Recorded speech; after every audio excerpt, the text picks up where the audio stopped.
quality.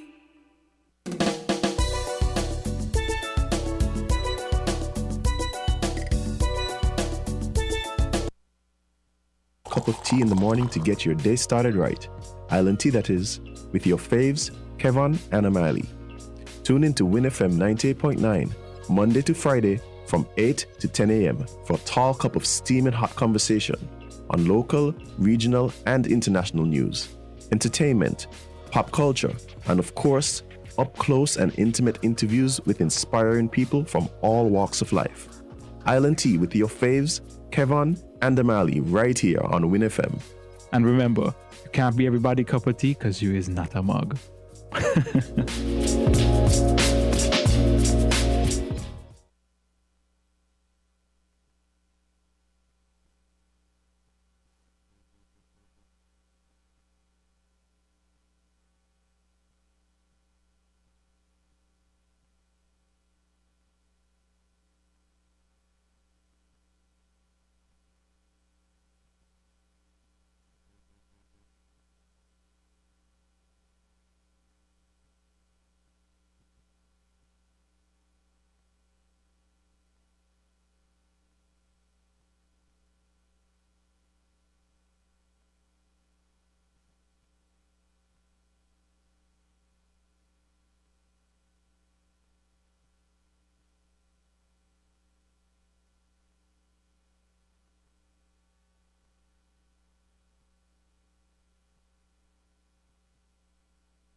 cleans many, many, many, many dishes and many, many, many, many, many, many more. Quick cleans many, many, many, many dishes and many, many, many, many more. Yes, Quick cleans many, many, many, many dishes and many, many, many, many, many, many more. Just one spoonful of concentrated Quicks cleans your whole sink full of dishes. Quicks, Quicks, Quicks, Quicks, Quicks, Quicks, clean. Quicks cleans many, many, many, many dishes and many, many, many, many, many, many more. Quicks, we wash more dishes. Like us on Facebook, www.facebook.com/ramsupermarket. Follow us on Twitter, www.twitter.com/ramsupermarket. And subscribe to us on YouTube, www.youtube.com/ramsupermarket.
Again, please try again. Okay, wait, I've got me in my headset, but I'm not hearing the call.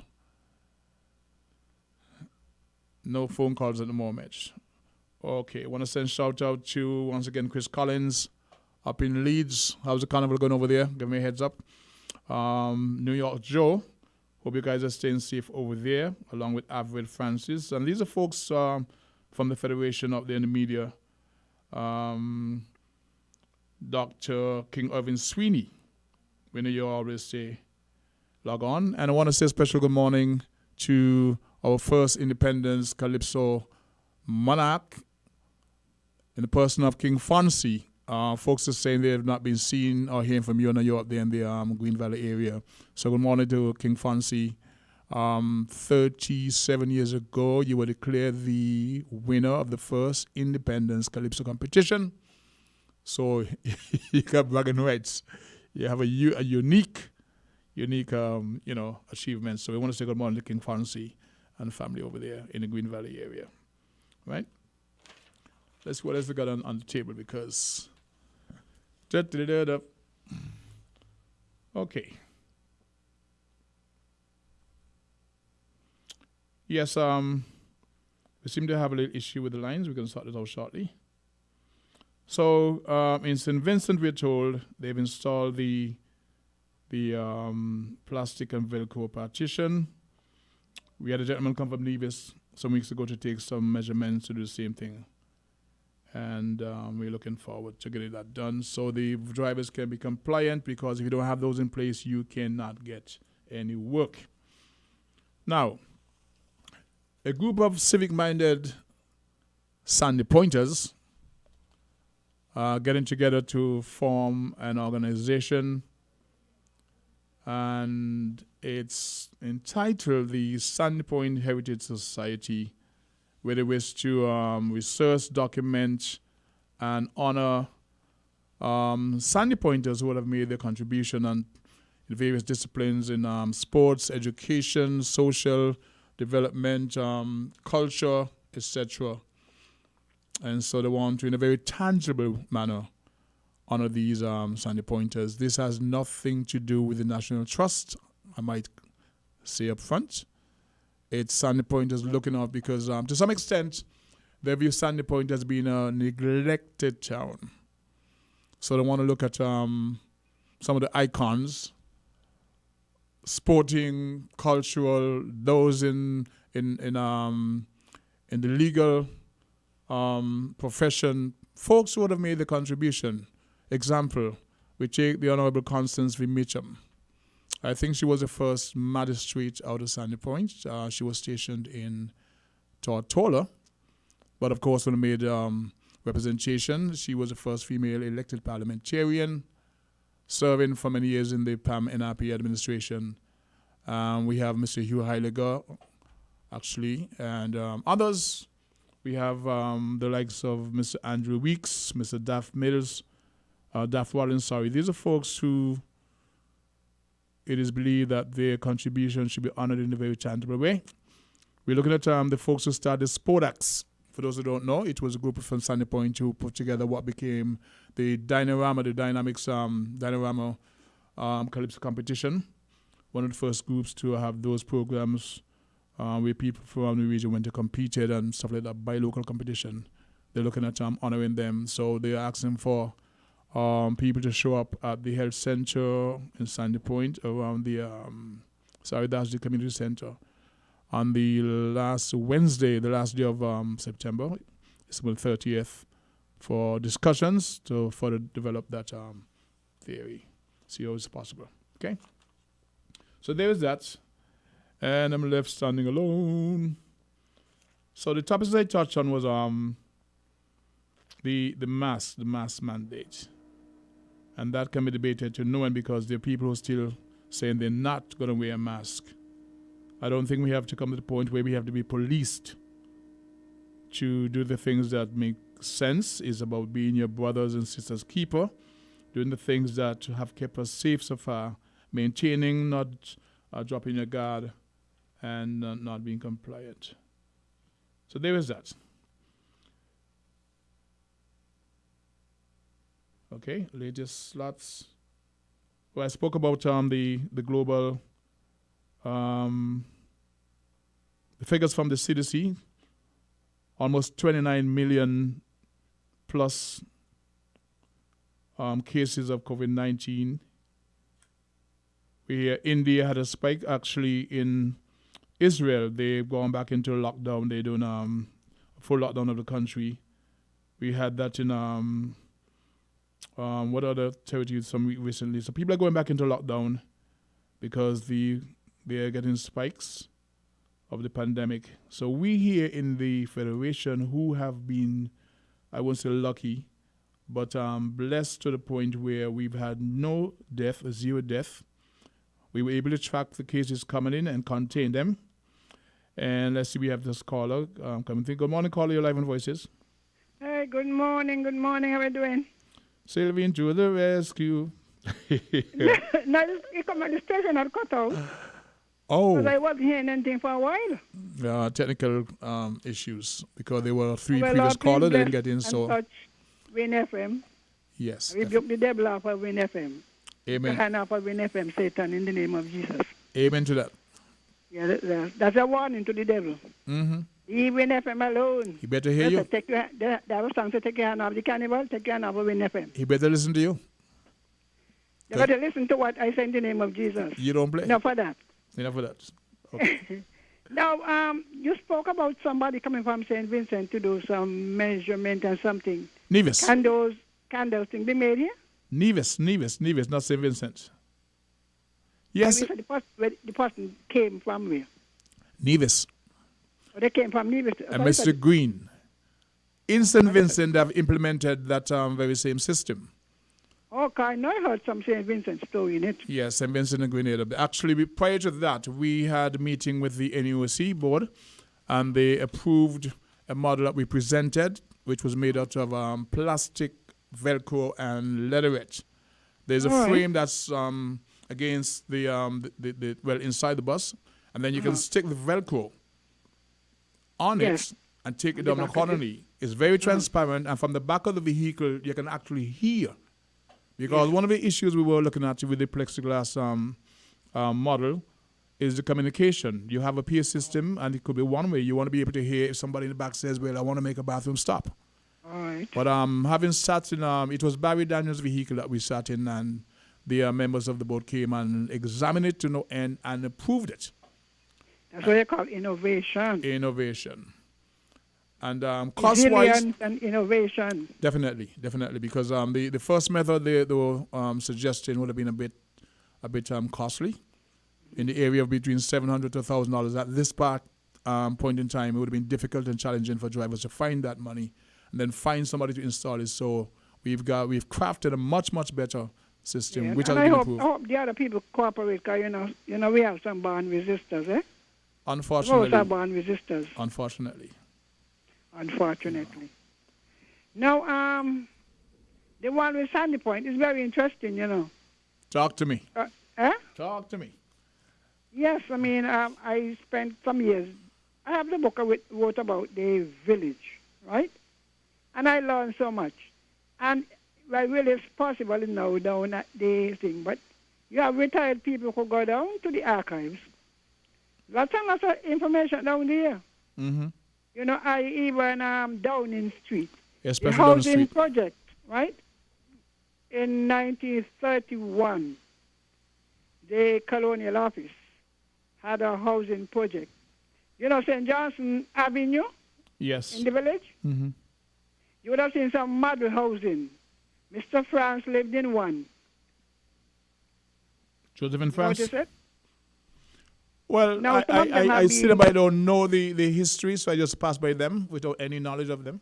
Right, because sometimes yeah, but all they had the house. There was a massive housing project, you know, in the 1930s. Because what actually you had the village is called Town Extension,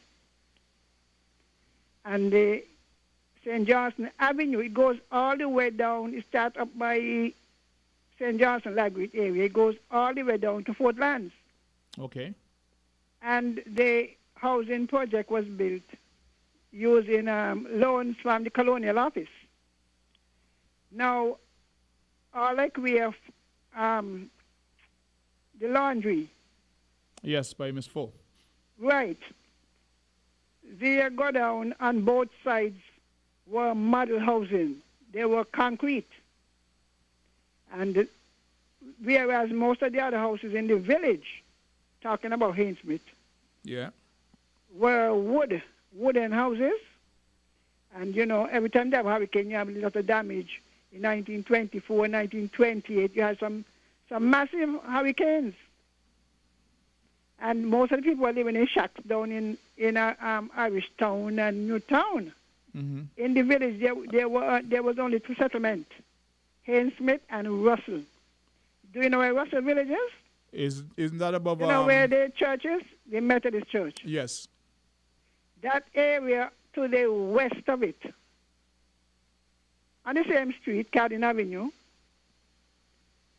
there, and the road by Miss Atley, that road is called Trafalgar Road. You know that? That area there is called Russell Village.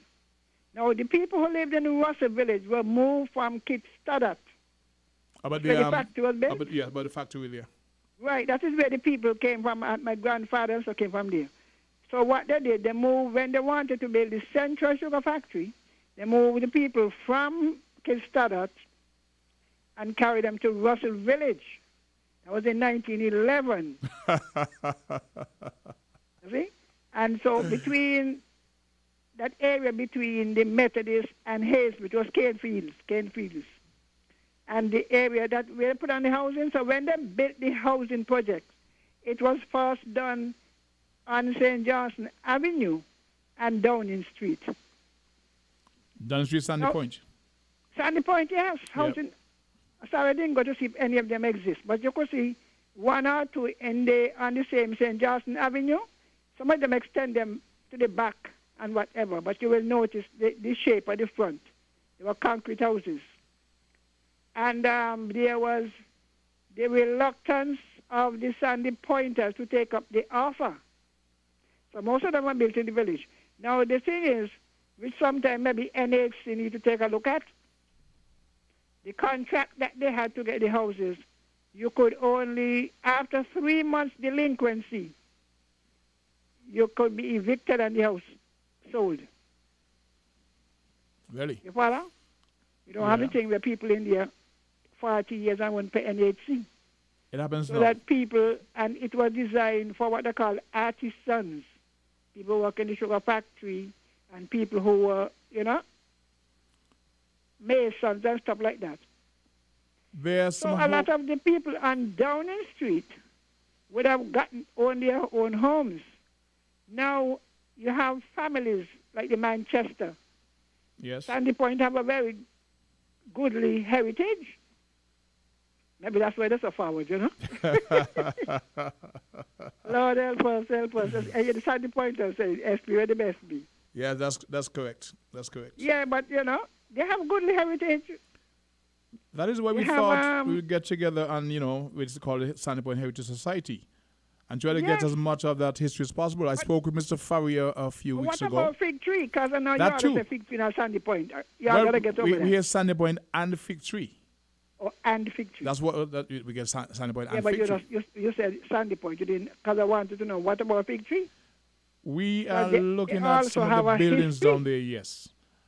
Apart from the pier, well, that was in Pump Bay. Right. And the customs building and all that, that's being rebuilt, actually not rebuilt. In the new police complex. And fire station, there's a section given for customs. Right, because Sandy Point was a custom area down Fig Yes. Tree, right? It was And on they the have to teachers, a lot Station. of they had teachers came from Sandy Point. In fact, they were considered the most intelligent people. I don't know what they got to do. Come from the village. Lord, deliver me. I recall. But that is true. They were considered the most intelligent people Yes. in St. Kitts. Mm-hmm. In fact, some of them moved to the village. You see the Pole and whatnot? A lot Yes. of them moved to Bastille. I know the Pole family. They were from Crabble area. Yeah. A Before doctor. no. They all came from Sandy Point, but they moved to the village. Some of them moved to the village, so it will be easier for them to work in the sugar factory. Okay. All of this I learned in the archives, The late Ivor Stevens was also from Sandy Point. Sandy Point are all wood. Sandy Point, I'm told. But the Stephen who had the bus, he wasn't from Allwood. Now we're talking about the Remember the big long bus Sandy Point. from Sandy Point? Yeah, they're from Sandy Okay. Point next to, at the top of Downing Street. Yeah, and the Methodist Church has history. I mean, I have read about it. A lot of history down there, and sometimes I think if we begin to talk it and teach it, our people get more pride in themselves. What do you know about what is believed to be the Parliament building in Sandy Point? I've never heard about that. I know that's the Manchester building. There's a building Parliament down building? there, yeah, that In is the said to be in the legislature? probably. I think one of the PS in tourism, her family lived there, and she found out that was a Parliament building. It's a legislature, we have a parliament. Okay, legislature. So there's lots of talk about that particular building, and I think But where is it located? just as you head down, it's just by the Seventh Adventist Church on Downing Street. Yeah, because I went down there and you have these massive houses down there now. I mean, you know where the Holly go and whatnot. That look like really Downing Street. Mm-hmm. Number 10. And the connection, people must know what is Downing Street, where the name come from. Do you know? Number 10 in the UK? Yeah. Yep. So maybe that might be the possible link why they would call it Downing Street. Well, you said That Sandy is Point was where ahead. Parliament, where the Prime Minister story in London. Number 10 Downing Street. So we had Downing Street. But you had a lot of them work in the factory. They were tradesmen. They also had fishermen. A lot of them also moved to the village. And my mother's people, from Massipam Nevis to Sandy Point, Newton Ground to Bastia. So when they settled Hainsmith Village, a number of the people who came to the village, because remember the government provided the land. It started in they bought the land in 1891. 1891. Yes. I'm gonna have to find you for sit down. I'm gonna have to find you for sit down and get some, Bastia ended at 5 ways. No. So you didn't know that? Nope. Cunningham Street, so all of those people who holding on to our land, like where the clinic is and all of those. When you say holding on to our land, what do you mean? Village land? They were bought to establish the village, I tell you, the village ended at Cunningham Street. That is where the hospital was? Ended. So the hospital, that was... Is in McKnight. Was in McKnight, okay. That road there, go down, marks the end of McKnight. I am always in contention with them. So anything to the west of Cunningham Street actually belonged to the village. Okay. All of Connell Street, the clinic, that whole pasture. Yeah, well, the whole village, the gardens. Fortlands is part of the village, even though I think that they don't. They are because they bought 2 cane fields, you see. Was that the first housing development area in Bastia? Yes. Remember I tell you it was in Downing Street and St. Johnson Village. They were done at the same time. The project was from 1931 to 1933. And you must... If you drive down to St. Johnson Avenue, there are 1 or 2 houses that have the same feature in front. You have a landing.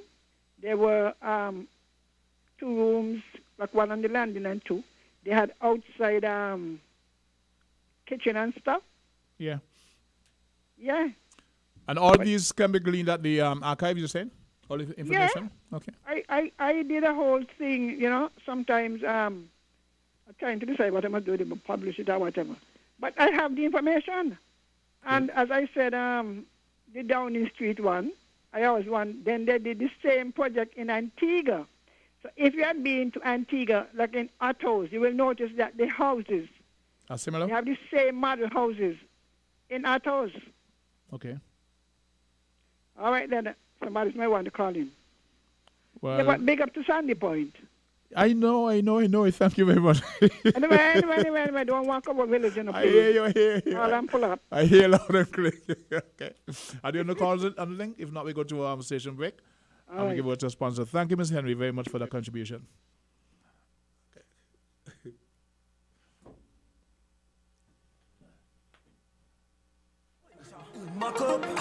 If you have one, hold it up and say, bust the brother colors in my life. Refreshing and nice, and I drink that what we like. But stay full of vibes, living for the color. And I'm black and white, we do what we like. We live to enjoy life. Bust that, pour it up. Different flavor, load it up. If you have one, hold it up and say, bust the brother colors in my life.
Once again, good morning, listeners. According to we're live on Voices caller. We may not want you. According to a previous caller, there may have been a slight break in our broadcast, so we have missed out on a couple of callers. So we apologize for that. However, we're live on Voices, and we have a caller as we speak. Caller, good morning, you're live on Voices. Hi, good morning, the King. Yes, sir, Africa.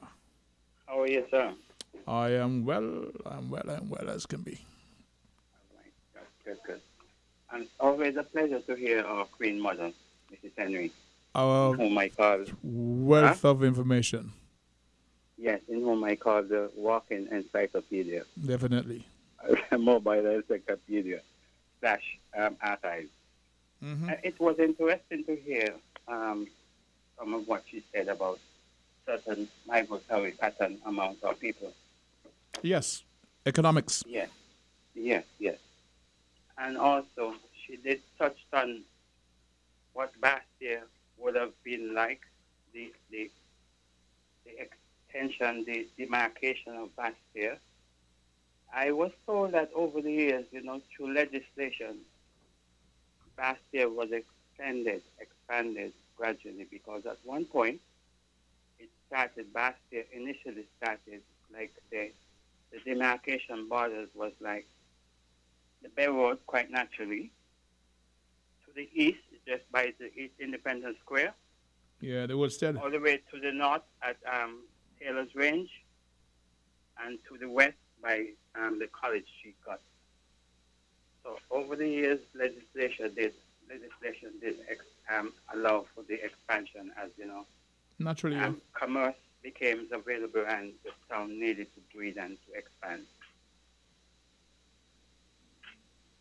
I think I read, don't quote me on it, but I think it was Sir Provan in his book, Historic Bastia.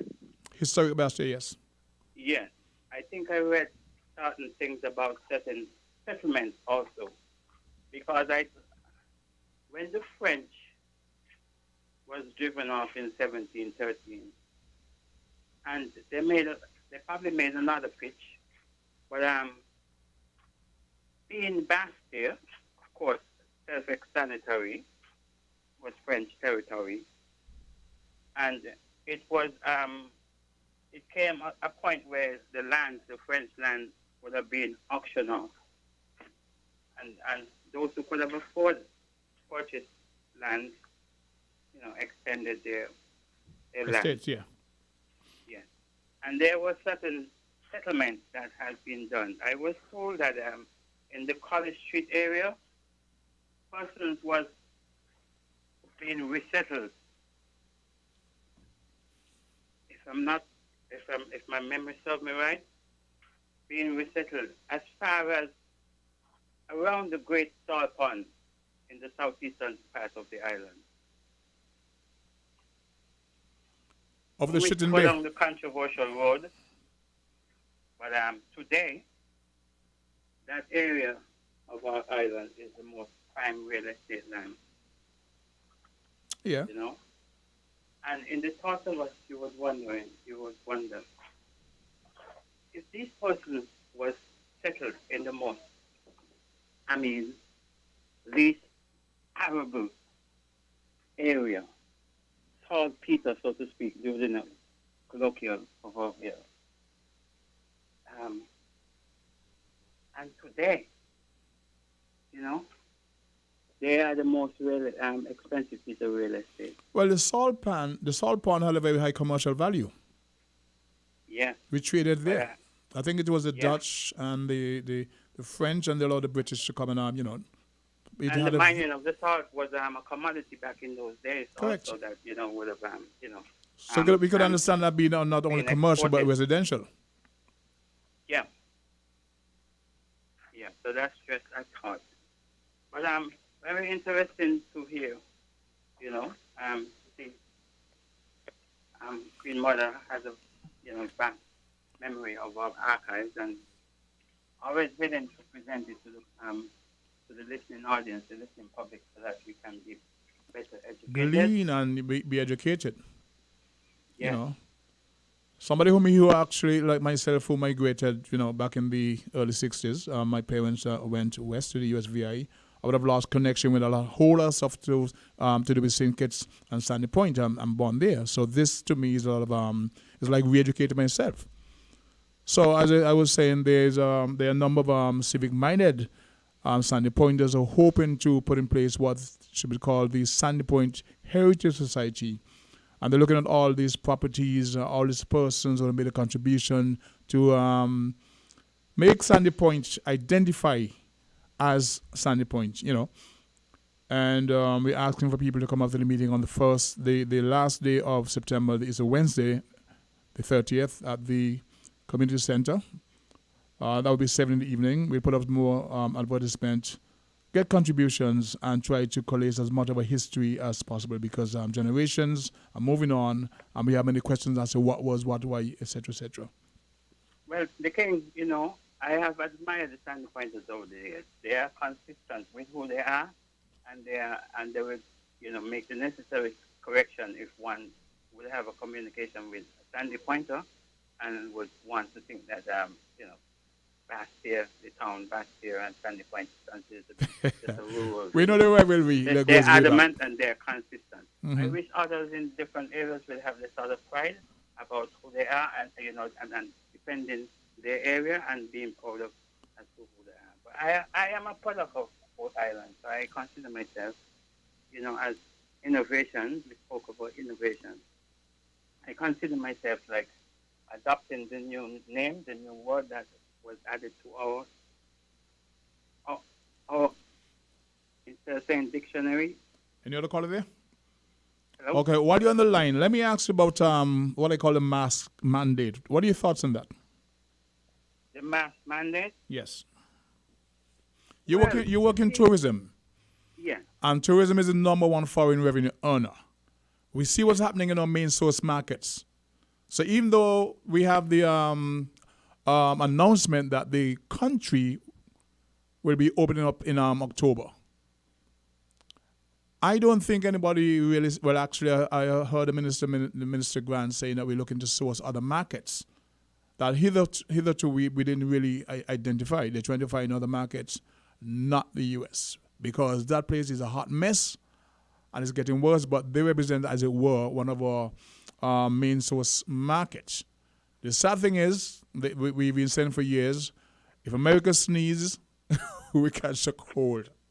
And because our economy, our recovery is tied to their recovery, we got a problem. This is a two-way lane, the king. Mm-hmm. Just like how certain events, certain incidents would occur, and the U.S. would deem it fit to prohibit persons from certain parts of the world to, come to their country because of protection of their citizens.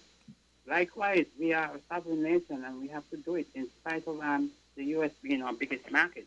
We have to keep safe. But getting back to the mask, mm-hmm. There are some persons who are so, what I would say, naive to think that it cannot happen to us because we have been fortunate and blessed over the years.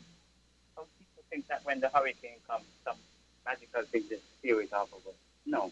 But be that as it may, we are in the thick of things. We are in the archipelago that any one of these islands can be. Correct. Most of the time, we don't. And so, yes, and we have learned our lessons with when we do get hit.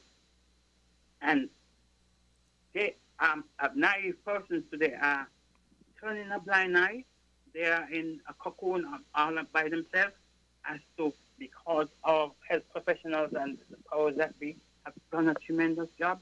We think that it cannot happen to us.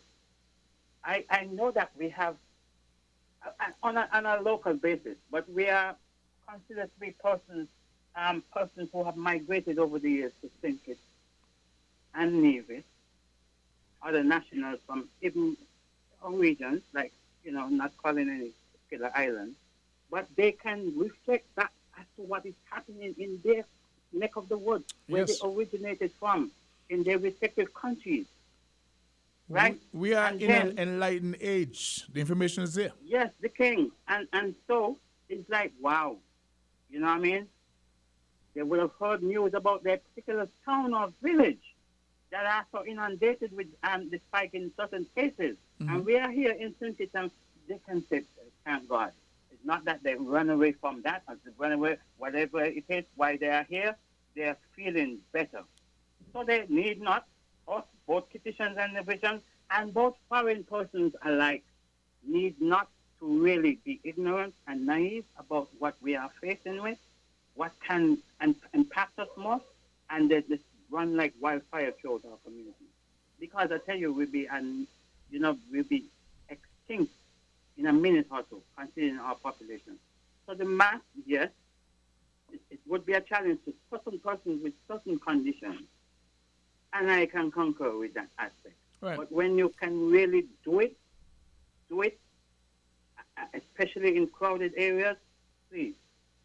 There are those who are pushing the false narrative that because we've had no serious incidents here that we're okay and we don't need to. And so that is one of the dangers. So I choose to take this the program today to really speak about that, because we had a few weeks ago an advisory put out by the CDC that we were one of the countries to avoid because we had high incidence of it, which was wrong. That was fake news, because that has been corrected, as we are aware now. It has been corrected. But what I'm saying now that you're clear in terms of that, you should do everything to maintain that level. That is admirable, because persons are hearing in wider field, are hearing the news about St. Kitts. And some of them would really want to snap their finger and say, wow, if I've been St. Kitts, I feel a little bit more easy. Because the fear factor on our minds are playing with us also, the fear aspect of it. So what do you think? Do you think that are there, and it's not going to be so easy the next time around, the king. It's not going to be so easy going back into your houses and locking down. Sometime, and we are so strapped for disposable income now. It's not going to be so easy because we are to the bottom of it now. We're scraping. A couple months ago, when we did have 1 or 2 pennies, it's not going to be so easy because we'll be in our houses for longer. Okay. So do you think that the fine of $500 is adequate?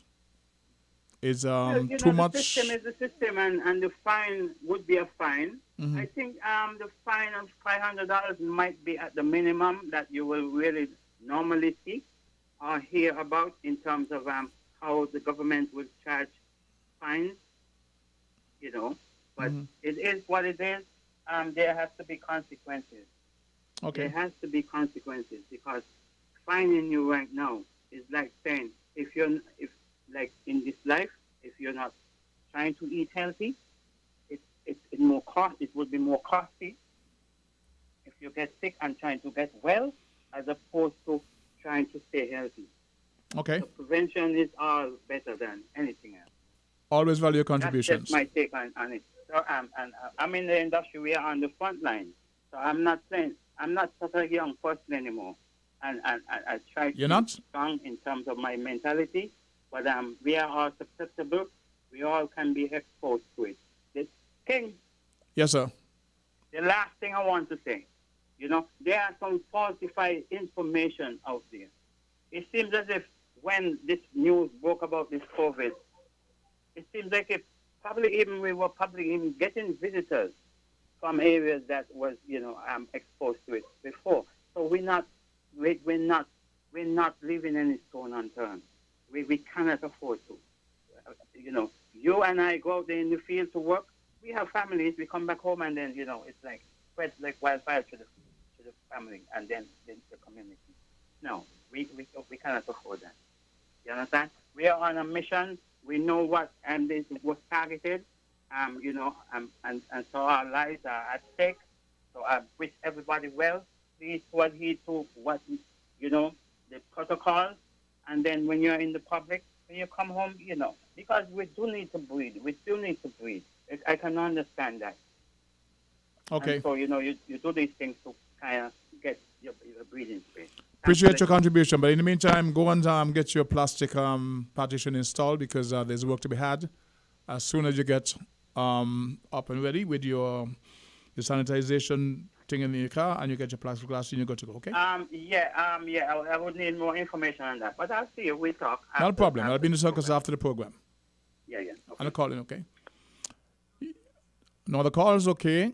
We have just about 6 minutes before the midday newscast, and the numbers to call are 466-0989, 662-0989, 762-0989. If we break now for a commercial break, let's break to honor our sponsors and come back and see if we get a call or two in before the midday news break. Mustn't forget the bop. I see you like bop too. If I'm cleaning the garage, I need bop. One bop for the home and one for the office. Bop insecticide, preferred for its proven performance. Bop's fast-acting, long-lasting. Bop stops both flying and crawling insects. Get serious.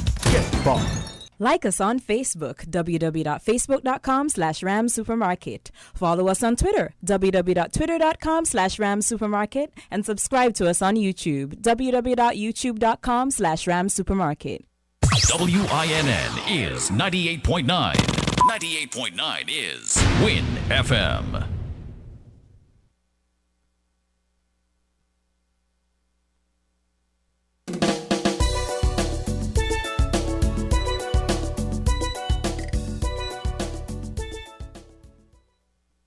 Live on Voices. Good day, caller. You're live on Voices. Yeah, let me turn the radio down. Yeah. Good morning. Good morning, sir. I tried to get in. You and your partner there dialoguing so long. Anyway, I just want to say a couple of things. I heard you say that you're formulating an organization in Sandy Point to kind of start to bring the history. Yes, to paraphrase me. That's correct, yes. And we need people like you, younger persons, involved in that. No, I'm not a younger person. I'm not from Sandy Point. But I am truly glad, and I'm very hopeful that you all don't let this thing short-live. Main reason for me saying that is because I hope that you all will help me to exert some pressure on the powers that be so they could go back and do the research and install Mr. Thomas Manchester as a national hero. You would already had Bratcher as the fourth. In my estimation, I have to know, I don't understand how they did that or why they did it the way they did it. That Bratcher himself said he is not interested in anything like fourth national hero because there were many others there before him. And the first name he called was Thomas, the late Thomas Manchester. This is great information. What did you say? This is great information. Yeah, well, that recording was done, I believe, at the Bay All Age School in 1975. I don't have it, but I always remember it. So, a certain station used to, on Black History Month or whenever, used to play that. But after I started to highlight that thing there, the brother said, they stopped playing. Okay. A certain station. So, I hope you all could do that. And just before you're going for lunch now, I don't know what market we can get to suffice us like the U.S. market. Because there are a number of factors why the U.S. market is so absolutely important to us. United States market, traveling market is a huge market, not just overseas, but they have this huge intrastate travel, intercity travel, huge. And we're lucky we're getting them in the numbers that they're getting them. And I would like to also say that they have the spending power. I don't know. Other people have spending power, but not in the numbers like them. The only other person might be coming up close to them, maybe now, is China. But the number, United States has all the linkages, like the cruise ship, the cruise lines and all of that. The airlines, and you name it. I got it interconnected. My friend, we've got to recalibrate. Yes. We've got to go back to the drawing board. I don't know how it can happen, but Calvin people can't do that. Just can't happen. They ain't got the capacity. No, don't say that. I'm not supporting that. No, I'm telling you that. It's not there. We don't have the capacity to adapt And we calibrate our various industries? We don't? And the United States capacity they have in income overnight.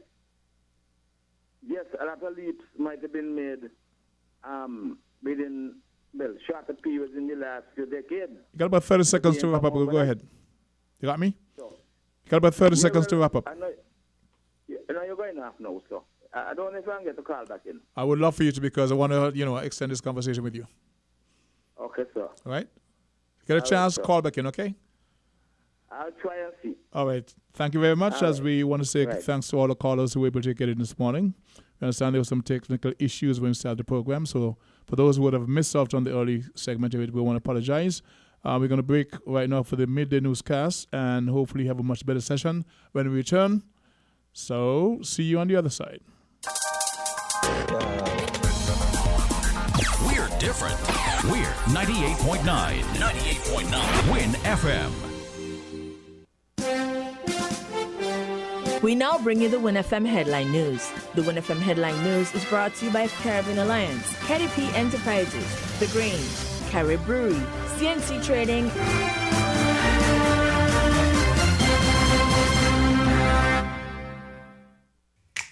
Maybe it's the way the brilliant gold liquid reflects our sunshine, or how the bright blue of its label mirrors the clear Caribbean skies overhead.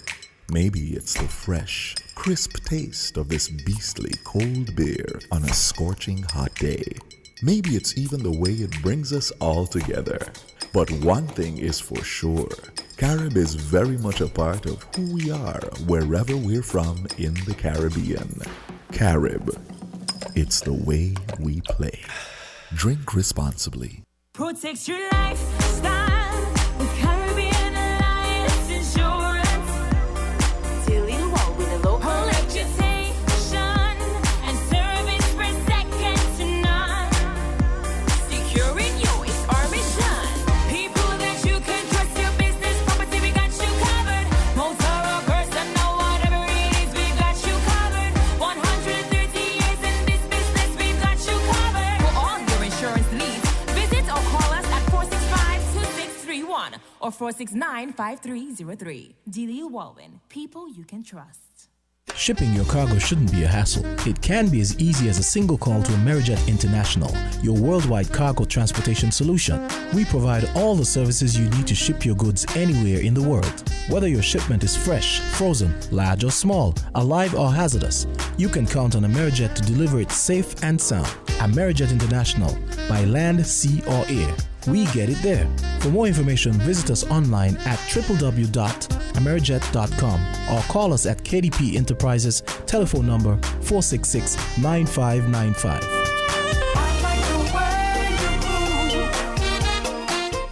Did you know that the Grange Healthcare Facility is the first purpose-built non-governmental healthcare organization on St. Kitts, offering 24-hour nursing, therapeutic, and residential care for older adults? It's situated at Otley, 7 miles east of Vastair in beautifully landscaped surroundings.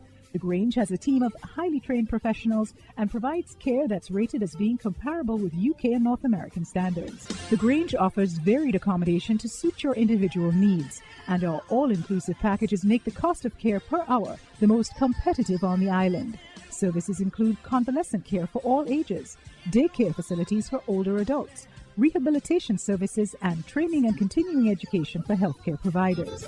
For more information, call 466-5525 or 465-8020, fax 466-8221, or email thegrangehealth@gmail.com, or visit our website at www.grangehealthcarefacility.com.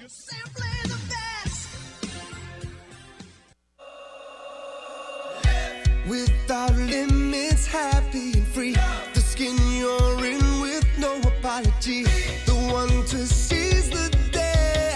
Grab an LLB. Live, love, be. With LLB. Live, love, be. Live, love, be. Be who you know you can be. Grab an LLB.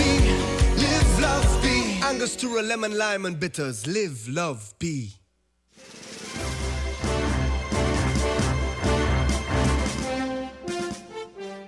Dr. Janice Hodge Daniel is the political leader of the Nevis Reformation Party, NRP.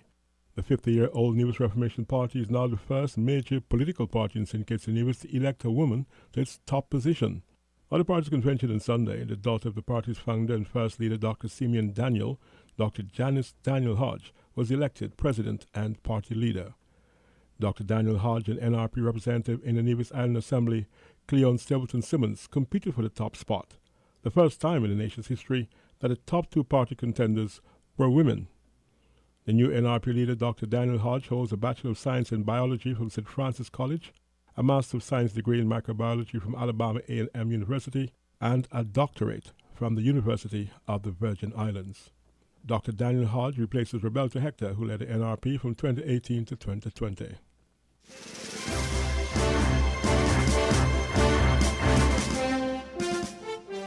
28-year-old Jimmy Jules of St. Paul's was pronounced dead at the scene of a vehicular accident on Saturday, September 12th by the district medical officer. The accident involved a motor truck P8191 operated by its owner Vincent Richards of Keon and a motorcycle licensed P9391 operated by its owner O'Neill Doyling of Sadlers. Police reported that at about 4:40 p.m. on September 12th, Richards was traveling along the Island Main Road from Sadlers to St. Paul's. While driving in the vicinity of the public bath, Doyling reportedly came out of a side road next to the bath directly in front of the truck and continued driving. However, to avoid a collision, Richards swerved to the right and lost control of the vehicle, causing it to run into a nearby shed and flip on its side. The deceased, Jimmy Jules, who was seated in the bed of the truck, was flung from the vehicle. Apart from Jules, there were 4 other passengers along with Richards who were taken to the Joseph N. Franz General Hospital via ambulance. Maverick Morris of St. Paul sustained a broken arm and was treated and discharged along with Richards and another passenger. Akimba Francis of St. Paul's and Omar Brown of Deep Bay remain warded at the hospital with bruises about their bodies. Doyling, the driver of the motorbike, is still being sought by the police and is asked to report to the Deep Bay police station or the nearest police station.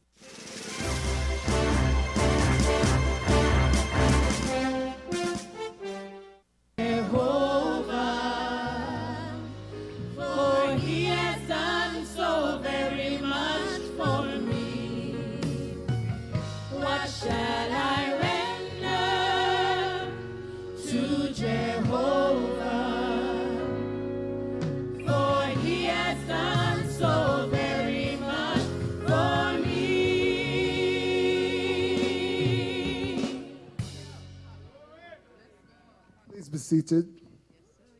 The service continues now with the ministry of the word. The Old Testament lesson to be read by the Honorable Dr. Timothy S. Harris, Prime Minister, followed by the responsorial psalm to be led by Father Dominic Pham of St. Anne's Roman Catholic Church.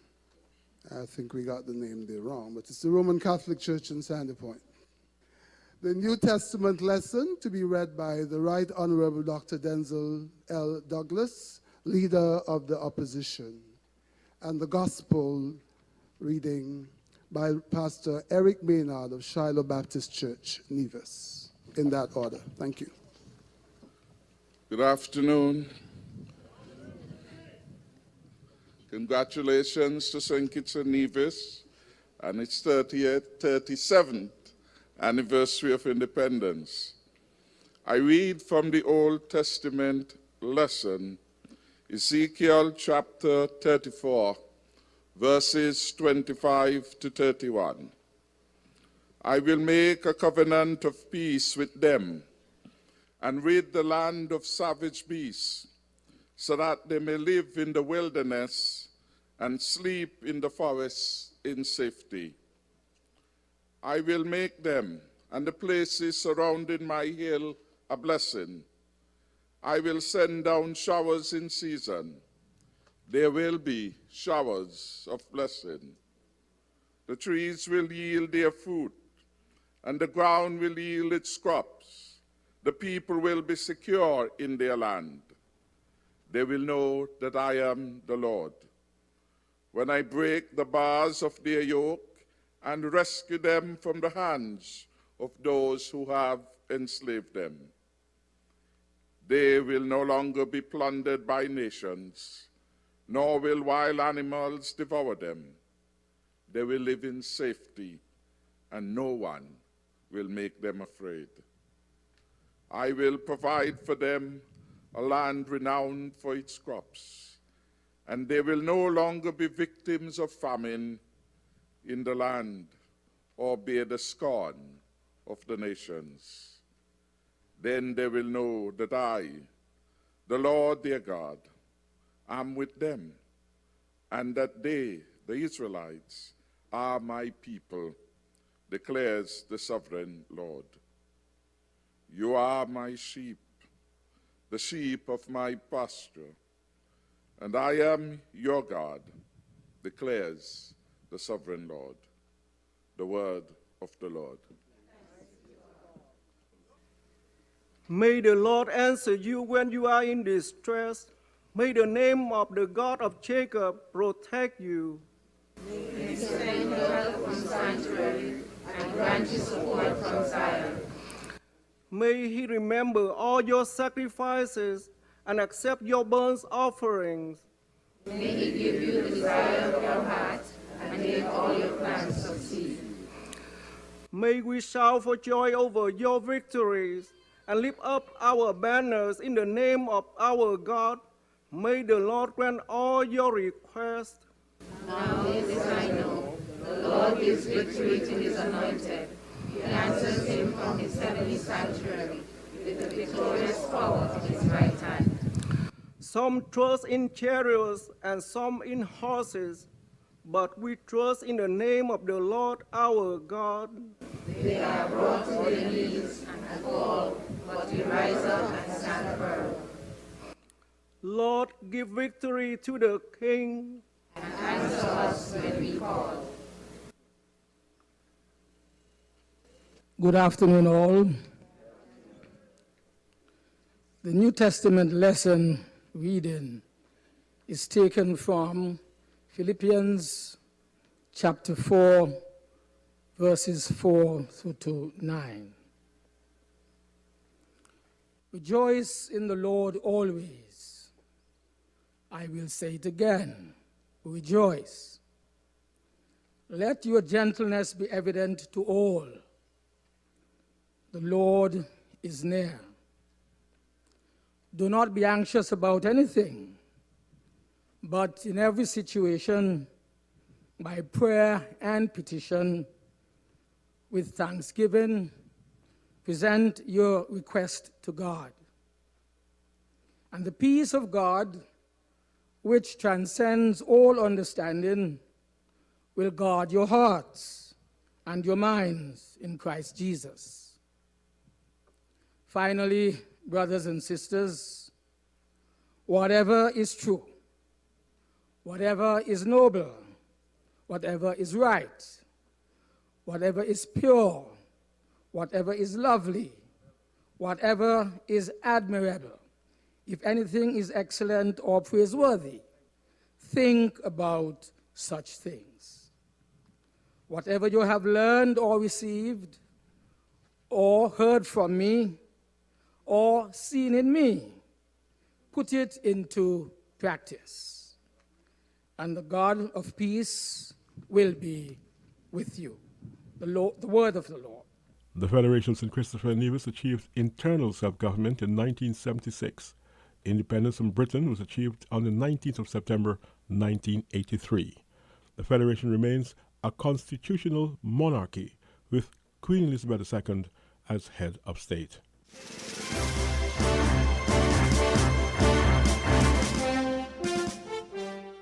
Win FM 98.9's weekend special Inside the News featured an independence dialogue with an expert panel exchanging perspectives on development issues facing St. Kitts and Nevis, now celebrating its 37th independence anniversary, and the rest of the region. Ambassador to the Organization of American States, Everson Hull, offered performance indicators to demonstrate that the Federation was punching well above its weight. St. Kitts and Nevis is outperforming most of the 34 members of the Organization of American States. By outperforming them, I am focusing primarily on a country's ability to provide for the welfare of its people. This is often observed by a country's net migration rates. When a country is not doing well, the masses tend to head for the exits and move around in search of better alternative opportunities.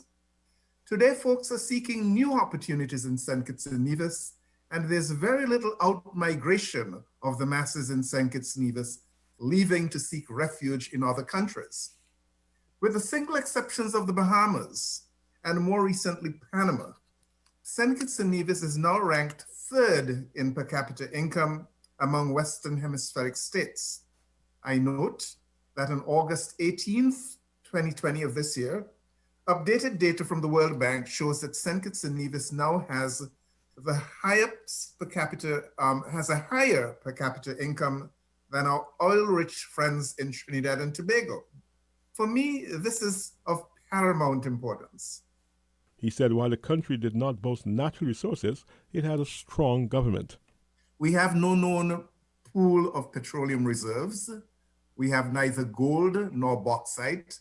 What we do have, by contrast, is a strong government which at the very outset established and pursued a prosperity agenda that has been successful so far in holding the line on taxes, fostering a growth in foreign direct investment. We have also adopted a sound fiscal policy of living within our means, maintaining our unconscionably high outstanding debt and reducing it from what was really an unconscionably high 180% of GDP to a more manageable and impressive 57% of gross domestic product. This reduction of our outstanding public debt now frees up badly needed funds for meeting basic human needs, including the current pandemic that we're currently going through. The nation's prosperity agenda has also received a big boost from the major exogenous fiscal policy actions that have been taking place in the United States of America. One, there was first an all-time record high reduction in tax rates in the US that spurred the growth in household and business spending. And secondly, and of equal importance, is the huge reduction in excessive and burdensome government regulations. Legal luminary Charles Wilkin, Queen's Counsel, said as the nation observes another anniversary, there was much to be proud about. We have much to be proud of in our progress and achievements as a nation. We have recovered from natural disasters, from near political ones, and from the loss of the sugar industry. We have enjoyed good economic growth. The standard of living and quality of life have improved substantially. Our education system has advanced. Our infrastructure is vastly improved. Our healthcare system is better than it was. Access to the outside world is vastly better. Our international relations are sound.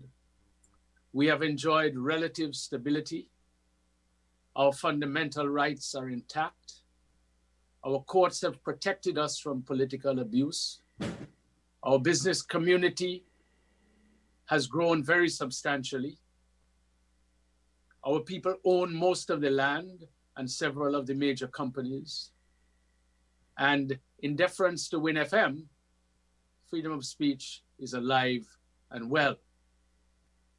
Even our politics has changed for the better of late, with the seeming and hopefully permanent end to the PAM labor tribalism, which plagued us for 50 years.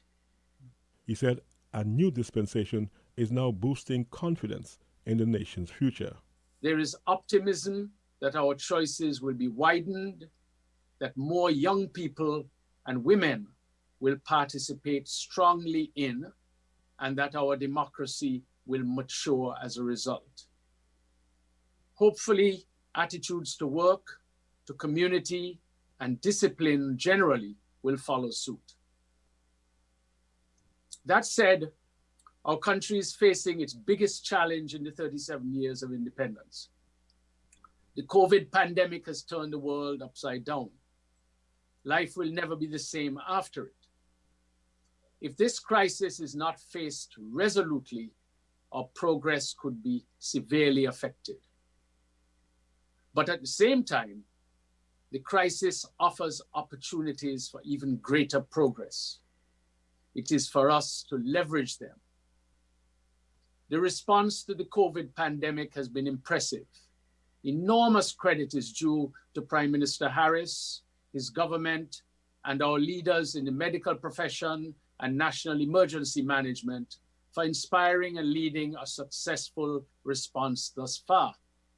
But there are even greater challenges to come, which will test our national will and maturity when we reopen our borders.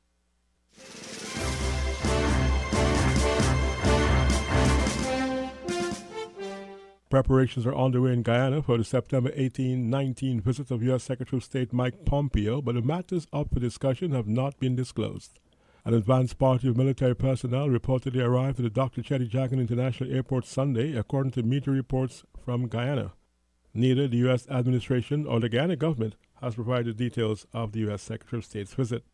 Mr. Pompeo has been outspoken in calling on the Granger-led administration to demit office during the 5-month delay in the finalization of the results of the elections in Guyana. President Irfan Ali was sworn in on the 2nd of August, and 2 weeks after that, the United States Assistant Secretary of State Michael Kozak publicly thanked the country for supporting a Lima Group statement which, among other things, reiterated a firm commitment to Venezuela's Juan Guaido, who is referred to as interim president, and rejected, quote, the illegitimate regime's announcement it would hold parliamentary elections without the minimum guarantees and without the participation of all political forces, reports the Starbuck News newspaper in Guyana.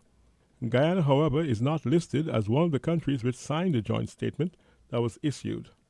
The Guyana Human Rights Association, GHRA, issued a statement Sunday urging the Guyana government to make public, well in advance, what are the non-negotiable elements with respect to Venezuela, and to avoid any recklessness devised to interfere with electoral matters. It added that Guyana, in the context of the border controversy with Venezuela, has studiously avoided making any statement or taking any position on the domestic political situation in Venezuela. The GHRA stated any attempt to entangle Guyana in other political initiatives which undermine Guyana's position on the border dispute must not be entertained under any circumstances.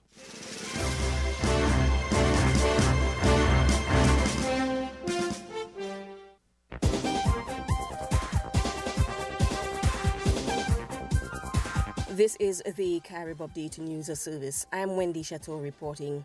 Major cabinet shakeup in Grenada. This is the big story we're tracking this hour on Monday, September 14, 2020. Details of this story and more straight ahead. Now for the details.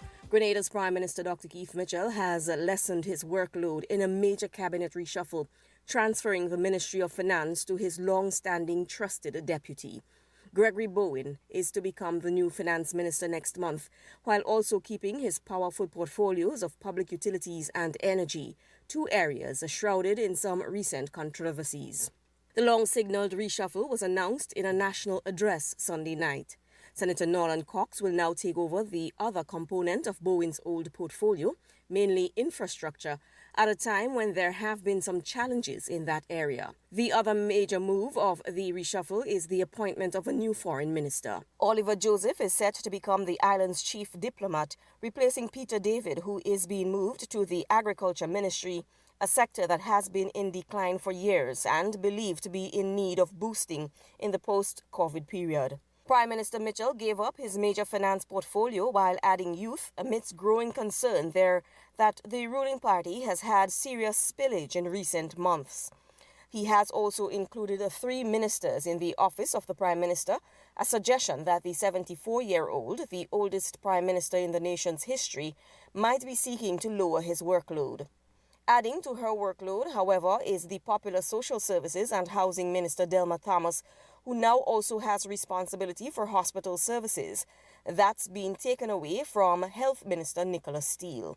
There was also a promotion for Alvin Dabrio, the 2-time MP, for the first time being appointed senior minister, that of Trade and Industry. The leader of government business, Senator Simon Steele, was demoted to a junior minister, though still responsible for climate change and the environment, but under the Ministry of Tourism, headed by the long-standing Clarice Modeste. The full Jamaica cabinet is now in place following a swearing-in ceremony Sunday. 14 senior ministers added to the 4 previously sworn in took their oaths. Most of the ministers were returned to their old portfolios they had held prior to recent elections. However, Fievel Williams is the new Minister of Education. At a time, the sector is under significant change in the COVID environment. Also hailed by some as a significant new appointment is that of Floyd Green, the new Minister of Agriculture.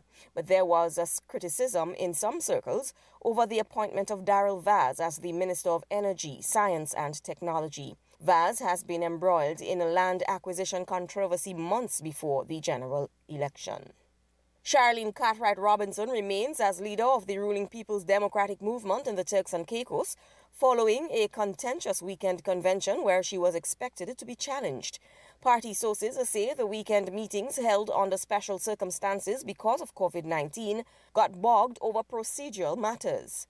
Doug Parnell had announced a challenge to Cartwright Robinson. It was, however, not immediately clear when the vote would be held. This is Newsbreak from the Carib Update News Service. In more news, for the first time, an American will lead the Inter-American Development Bank after Saturday's victory of a Trump-backed candidate in a controversial election under threat of boycott from several member countries. Mauricio Claver Carron, an advisor to the president in charge of Latin American policies in the National Security Council, obtained the majority of the IDB members' support despite Argentina's abstention, which led an effort to delay the vote past the November elections. The bank said Claver Carron was elected during a virtual meeting of the Board of Governors. Most CARICOM countries had initially frowned at the nomination, though the New Guyana government and Jamaica were strong backers from the start. The bank said in a statement that Claver Carron will take office on October 1, 2020 for a 5-year term. At the last minute, Argentina and Costa Rica withdrew their candidates. Mexico said it would participate in the elections when it became clear that Claver Carron had the necessary votes to win. Emotional ceremonies were held Sunday in the Guyana capital for 2 teenagers who were hacked to death a week earlier. The deaths had sparked days of protests and clashes with security forces in West Berbice in actions that took on both racial and political overtones. Hundreds of people gathered at parade grounds at a farewell service held for Afro-Guyanese teenage cousins Joel and Isaiah Henry. Amid the unrest that followed, another teen, their friend Harish Singh, was killed and another man, Pretipal Hargobin, was beaten to death after firing a shotgun in the direction of protesters. Several prominent members of the opposition party, including a cousin of the slain boys, former Minister of Education Dr. Nicolette Henry, were present. 2 Caribbean entertainment stalwarts of the past 50 years both died on the weekend. Antigua Calypsonian Swallow and Jamaican reggae pioneer Toots Hibberts both passed away after recent illnesses. Swallow, whose real name was Rupert Philo, died reportedly from a kidney ailment. Hibberts was reported to have been hospitalized and subsequently died from COVID-19 complications. This has been another edition of Newsbreak from the Carib Update News Service, the Caribbean's newsroom. Reporting this hour, I am Wendy Chateau.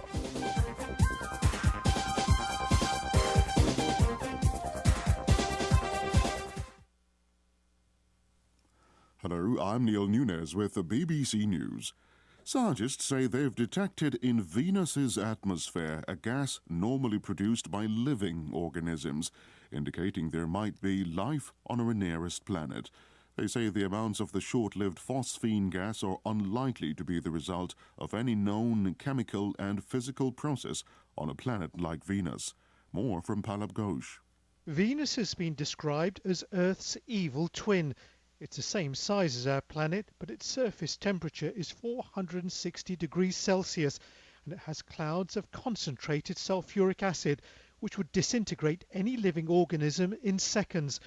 But the researchers have detected a gas called phosphine in the Venusian atmosphere, which is produced by microorganisms on Earth. The gas disperses into space, so researchers believe that if it's produced by living organisms, they must still be there. The UN human rights chief says allegations of torture and ill-treatment by security forces in Belarus must be investigated. Michelle Bachelet said there were credible reports of excessive force and even sexual violence being used against protesters. She condemned the spate of abductions of opposition figures and the harassment of journalists. The American software giant Oracle has confirmed it's part of a proposal to be a technology partner for the Chinese-owned video-sharing app TikTok. Earlier, the U.S. Treasury Secretary Steve Mnuchin said the bid would be reviewed this week. Here's Samira Hussein. U.S. Treasury Secretary Steve Mnuchin acknowledged on Monday the White House received a plan from American software giant Oracle to form an alliance with the hugely popular video-sharing app TikTok. According to Mr. Mnuchin, Oracle will create TikTok Global, which will be headquartered in the United States. The hope is the agreement will alleviate the Trump administration's concerns that the platform poses a risk to national security. On Sunday, technology giant Microsoft said its bid to buy TikTok was rejected. The British Parliament is debating the contentious Internal Market Bill, which would breach the Brexit treaty London has signed with the EU. David Cameron is the fifth former British Prime Minister to express grave misgivings. Here's Chris Mason. The breadth of concern about what Downing Street is attempting is striking. David Cameron has expressed what he called his misgivings, but emphasised what he described as the bigger picture of the ongoing negotiations with Brussels. This morning, the Brexit-supporting Conservative MP Raymond Chishti resigned as the Prime Minister's special envoy for freedom of religion or belief.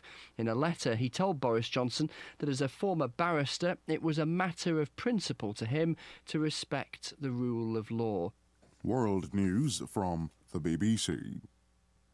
A high-profile activist in South Korea who has spent years campaigning on behalf of victims of wartime sexual slavery has been charged with fraud and embezzlement. Yoon Mi-hyung is accused of misusing government subsidies and charitable donations. The money was meant to assist South Korean women who had been forced to work in Japan's wartime brothels. President Macron of France has urged Vladimir Putin to urgently shed light on what he called the attempted murder of the Russian opposition leader Alexei Navalny, who is recovering in a Berlin hospital. Here's Damien McGuinness.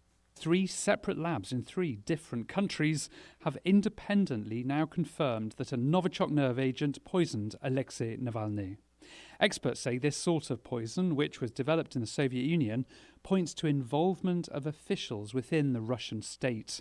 Germany has renewed calls on Moscow to explain what's happened, saying this is a serious breach of the chemical weapons agreement. The Kremlin denies involvement and said that other countries should not be telling Russia how to carry out internal criminal investigations. Moscow now wants to send Russian investigators to Berlin. The Red Crescent says one of its staff members has been killed and another wounded in an attack in northern Syria on one of its vehicles. The Turkish Red Crescent said the attack happened to the east of Aleppo in an area under the control of pro-Turkish forces. It said the vehicle had clearly been displaying the Red Crescent symbol when it was attacked. 3,000 undertakers have gone on strike in South Africa demanding better pay and working conditions. They are refusing to collect bodies from homes and hospitals and to hold burials. Their union is calling for a coronavirus relief fund. That's the latest BBC World News. That was the WinFM Headline News, brought to you by KDP Enterprises, Caribbean Alliance, Carib Brewery, CNC Trading, The Grange.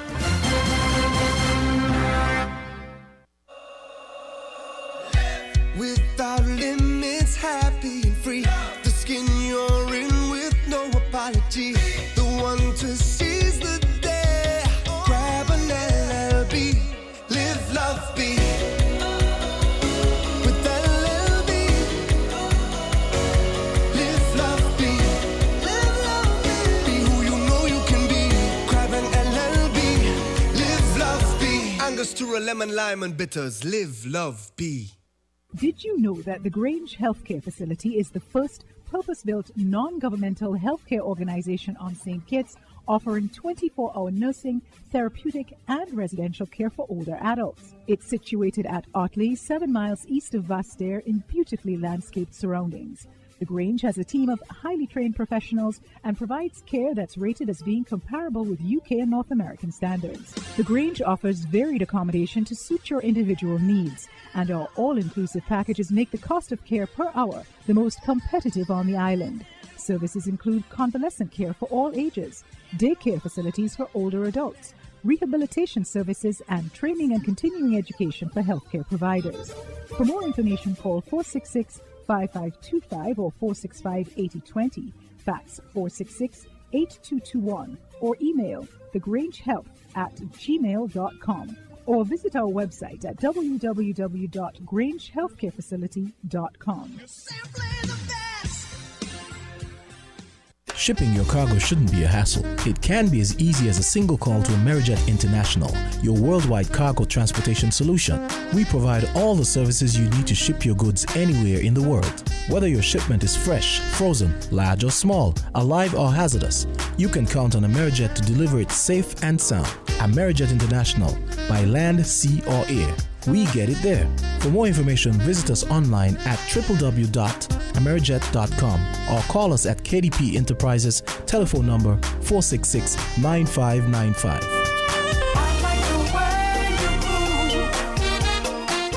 Protect your lifestyle with Caribbean Alliance Insurance. Daily wall with a low reputation and service for second to none. Securing you is our mission. People that you can trust, your business, property, we got you covered. Motor or personal, whatever it is, we got you covered. 130 years in this business, we've got you covered. For all your insurance needs, visit or call us at 465-2631 or 469-5303. Dealey Walwyn, people you can trust. Maybe it's the way the brilliant gold liquid reflects our sunshine, or how the bright blue of its label mirrors the clear Caribbean skies overhead. Maybe it's the fresh, crisp taste of this beastly cold beer on a scorching hot day. Maybe it's even the way it brings us all together.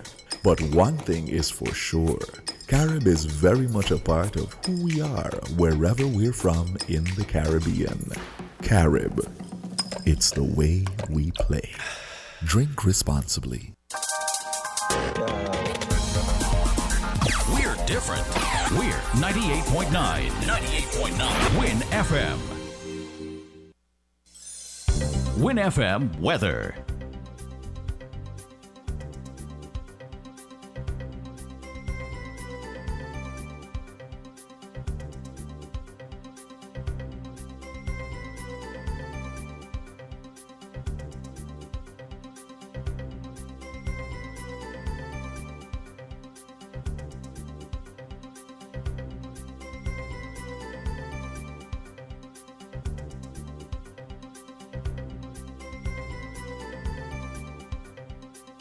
Good afternoon, everyone. It's time now for the Win FM Weather Report, and it's brought to you by Breathe Easy. Do you know your indoor air quality? Did you know that mold and bacteria particles are floating in the air you breathe and can cause illnesses? Steam can purify all indoor surface areas. Steam and air purification will allow you to breathe easy. Breathe Easy is the name of a business which promotes pure indoor air quality, offering professional sanitization service for residential, commercial, industrial, and public spaces. The air quality will be tested prior and post-service. Our team will delicately scrub your air so you can breathe easy. Call today for assessments and bookings at 667-0557 or 765-4925. So give us a call and breathe easy.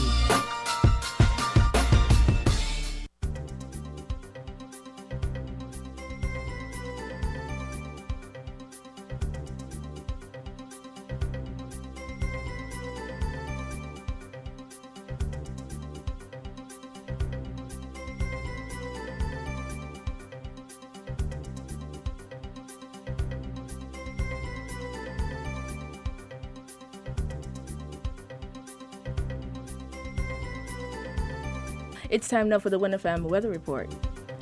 Temperature highs 93 degrees Fahrenheit or 34 degrees Celsius and lows of 75 degrees Fahrenheit or 24 degrees Celsius. The weather today, partly sunny skies with some locally cloudy spells and a 50% or moderate chance of localized showers. By tonight, fair to partly cloudy with cloudy skies, with a 40% or moderate chance of showers. Winds are east to east-southeast at 6 to 14 knots with lighter spells overnight. The seas are 1.2 to 1.8 meters or 4 to 6 feet. Sunset today will be at 6:13 p.m. and sunrise tomorrow at 5:59 a.m. That was your 1FM weather report brought to you by Breathe Easy.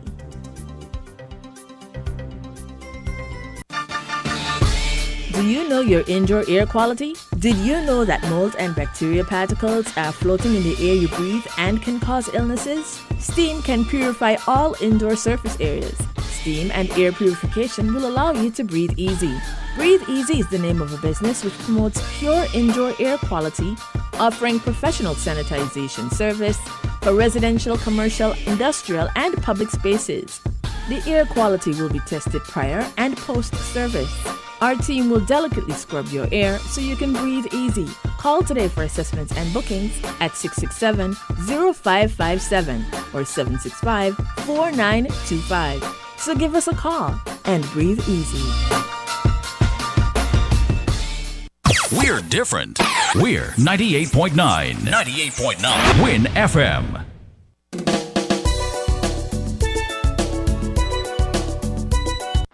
It's the Horsford's Independent Sales Drive for the months of September to October. Horsford's Automotive will be on their biggest sales drive for 2020. Come to Horsford's Automotive in the months of September and October and drive away with up to $30,000 discount on select models. Your choice of either free gas for 3 months or up to $1,000 in free groceries. 50% discount on VAT. Yup, for the months of September and October, pay just 8.5% on VAT. Free servicing for 1 year. Free bill of sale. Free registration, licensing, and tinting. 0 down payment. That's right. Absolutely no down payment. And much, much more. It's the Horsford's Independent Sales Drive. Terms and conditions apply. See store for details.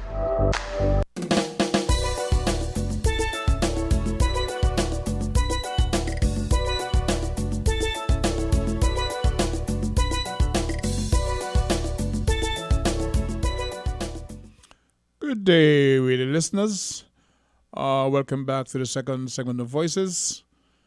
We had a wonderful session this morning, a few calls, and quite a few hot topics. So we want to welcome you back to the second segment. I forgot to mention my name this morning. I'm known as Socrates, host of today's program. And we ended on a note. We were discussing some heritage matters, so to speak. I was speaking about a group of civic-minded Sandy Pointers hoping to form what they call the Sandy Point Heritage Society. And if I may list some of the goals that they have in mind, they are asking for people to come out to a meeting on the 30th of this month, the last day of September. That will be held at the Community Center in Sandy Point around 7 p.m. So between now and then, we'll be marketing more of this information. But the goals of the society would be to restore / improve a sense of pride and awareness of the culture and heritage of the Sandy Point community. Objectives and organization. 1. To identify persons in or from the Sandy Point community who have made significant contributions locally, nationally, or internationally. 2. To display portraits / biographies, etc. of outstanding Sandy Pointers. Objective 1, in an identified space referred to as the Hall of Fame. It's a great idea. 3.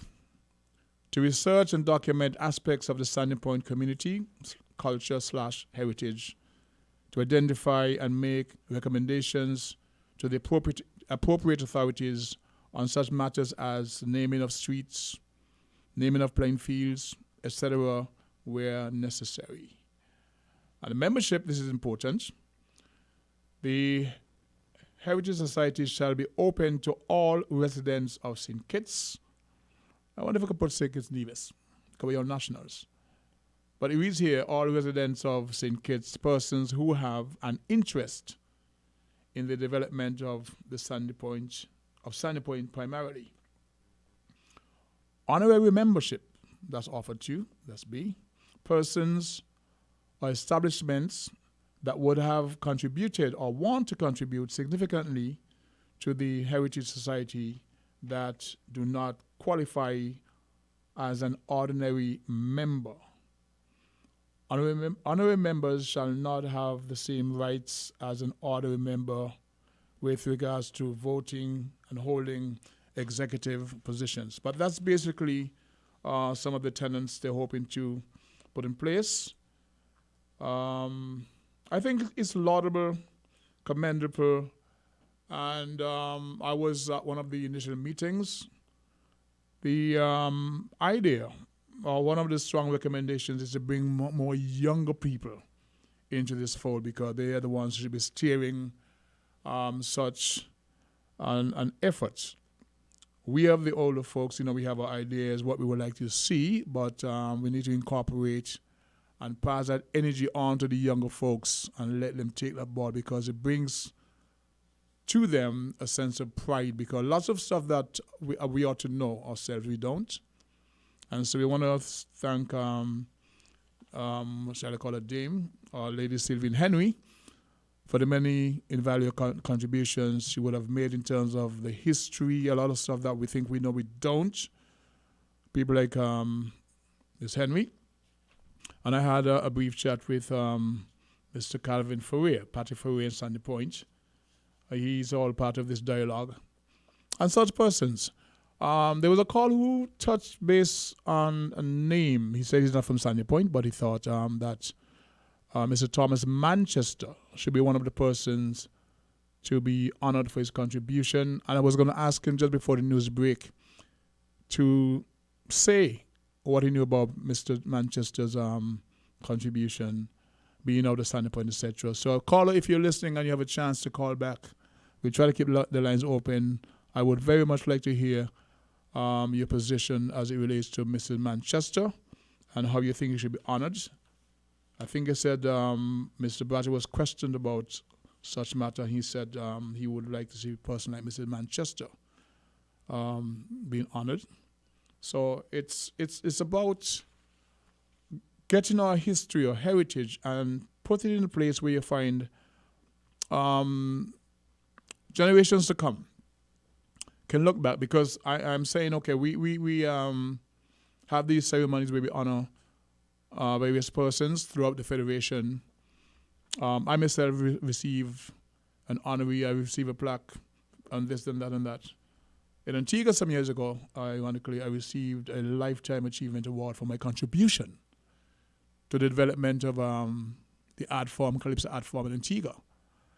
And it was kind of funny, because all I did in the Calypso tent, I would host a Calypsonian of lesser fame from Antigua. I brought the late great Swallow once. But the idea was to give exposure to lesser-known Calypsonians who, in Antigua, they're doing the thing, but they want exposure. They don't have the big names to travel. So the Antigua Calypso Association and reached out to me for that. And so over a number of years, we hosted Calypsonians from Antigua in the Legends Calypso tent. Later on, I did bring King Swallow. He performed at the Calypso tent, which was held at that particular night as Pratnet. And of course, Swallow is in town, so it was a great night. So yes, we receive and other people receive little plaques here and there from time to time, and that ceremony, after it's done, very few remembers it.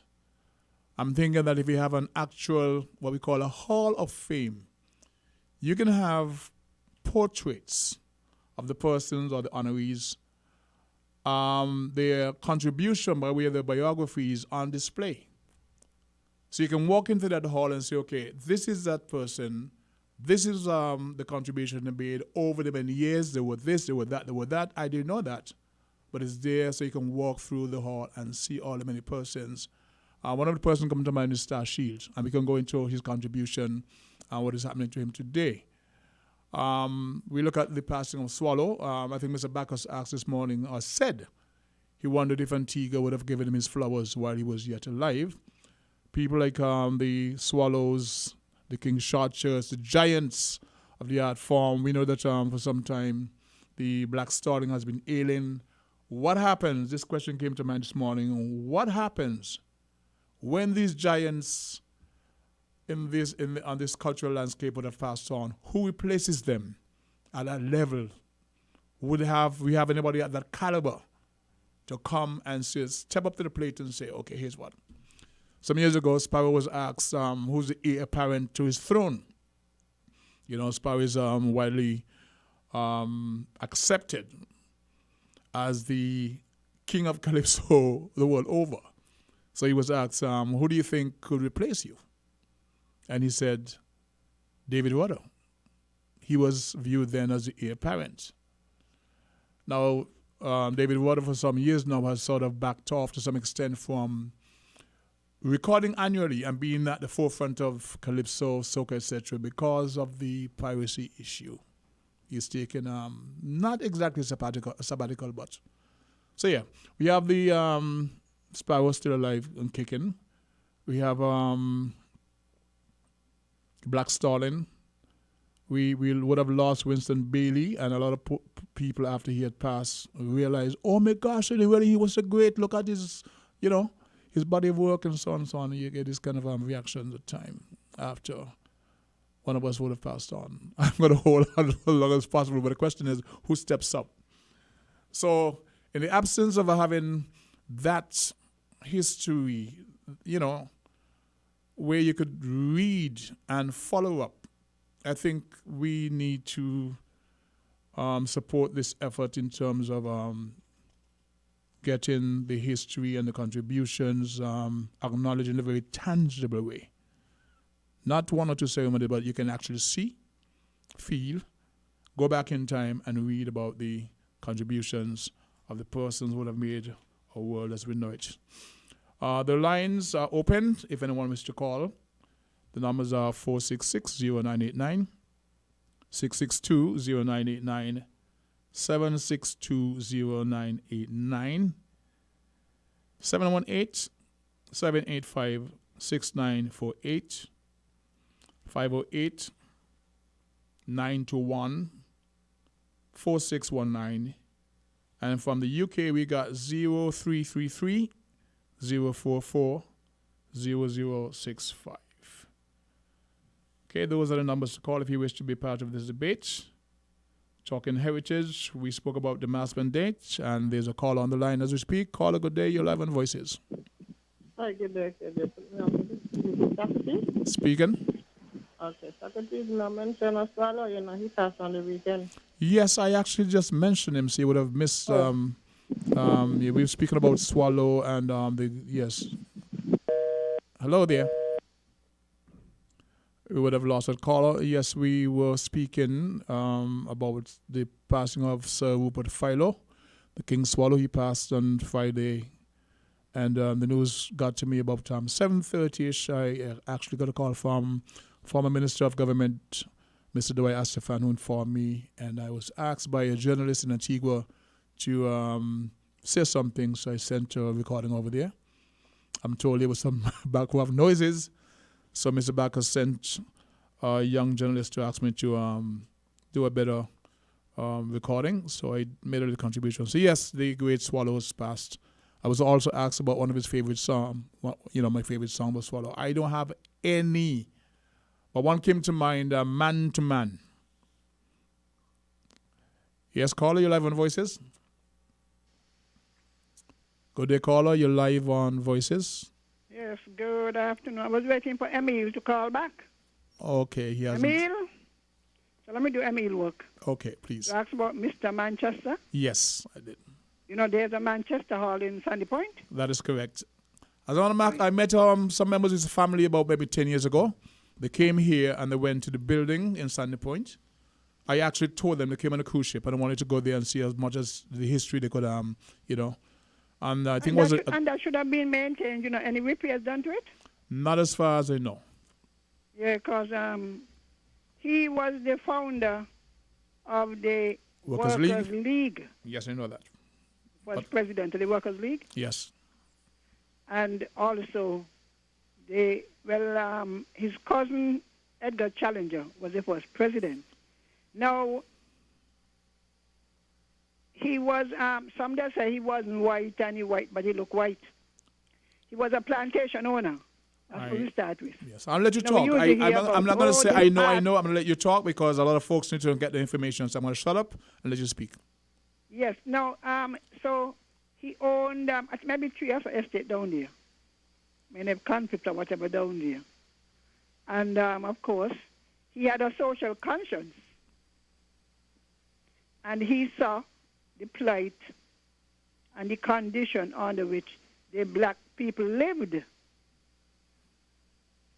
And, of course, you couldn't have a union. You had to have a benevolent association. So he and some other like-minded middle class, some of them were colored. Because nowadays you hear some people talking about, and this color and that color. When the truth was, it was those people. Because they were the ones who could afford to agitate, eh? Correct. Black people were subjected. I mean, they live on estate land. Because unless you lived in Bastille, you actually lived on the estate land, so you couldn't agitate and whatever as you like. They were compromised. Yes. I mean, they wasn't far from enslaved. So he, being a plantation owner, he began to agitate for the plight and even for election, because they had the election in 1937. After, I think they said maybe 80 years before, they had stopped it. They were talking about we want to have some legislature on the ground here, not rules coming from the colonial office. Okay. So and of course, you know, his compatriots would not like it because he's talking about better working conditions. He was ostracized. Better working conditions, better living conditions. Hello? Try to out here. On the radio talking. No. My good neighbor come to do something to me. Try to chair. Can't interrupt your flow, man. God bless you. Never give my God bless. Yes. You're there still? I'm here, man. Yes, listen. Right. That was my good neighbor. God bless him. Mm-hmm. Give me trouble when he's ready. When he's ready, he do me good. So, Lord, everybody have one of those. God bless him. Now, so, of course, he's agitating for better working condition. And, of course, you know, in those days, they would get their money. They go the crops, go the sugar, and sell and buy on credit. Well, his creditors begin to close in on him, eh? Yep. He was forced into bankruptcy. That's why the Bible says he who or your servant to the lender. And they actually forced him into bankruptcy. That is correct. But in 1937, he and Mr. Challenger, yes, they ran for the election. And they won. They won the election. So that the Workers' League had 2 persons in the Legislative Council. And eventually, you know, he lost everything. That is correct. You know, Mr. Thing came in afterwards, and the Mr. 1935 Buckley's uprising. Yes. My mother was living in the village then. We were born and raised in the village, and they spoke about Mr. Manchester assisting those who had, you know, after they shoot up the people, they were trying to round up some of the strikers. Yes. My mother said that Mr. Manchester was blamed helped as some of the people from the village, because most of them were from the village, Hainesmith village in particular, and St. Johnson village, to escape to Statia So some of them just said never came back. Okay. You know, you hear they have petitions down there. That's correct, yes. So yes, he lobbied, and he suffered. And it beat me why the Labour Party has not honored him. As somebody said, I had Mr. Bratter say it. If anybody should be the national hero, it should be Manchester. You never heard of one before? No, not until today. Mr. Bratter said it. Somebody had asked him about he becoming it, you know? And the issue about father of the nation should go to him. I think to some Bratter extent was his coming color was used against him. Huh? I think to some extent he was still identified as being part of the plantocracy, and his color was used against him. Yeah, but he lost everything. I know. He lost everything. I think he went to Montserrat, for those in Montserrat. I think he had married to a Methodist minister, some story, and he went to Montserrat after he lost everything in St. Kitts. You know? Okay. And so I think, but you see, when you start to define a party by color, you run into trouble. That's correct. And that is the problem in the Labour Party.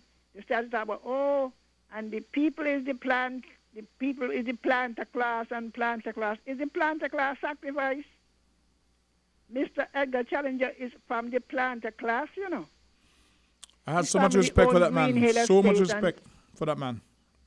Yeah, I mean, when I hear them talking about, and they gone with the planter class, and who sacrificed? Because we had nothing but our own labor to put in. Somebody said that it wasn't until after Mr. Challenger had gone to the UK when he was really identified as black and not as white as he perceived himself to be.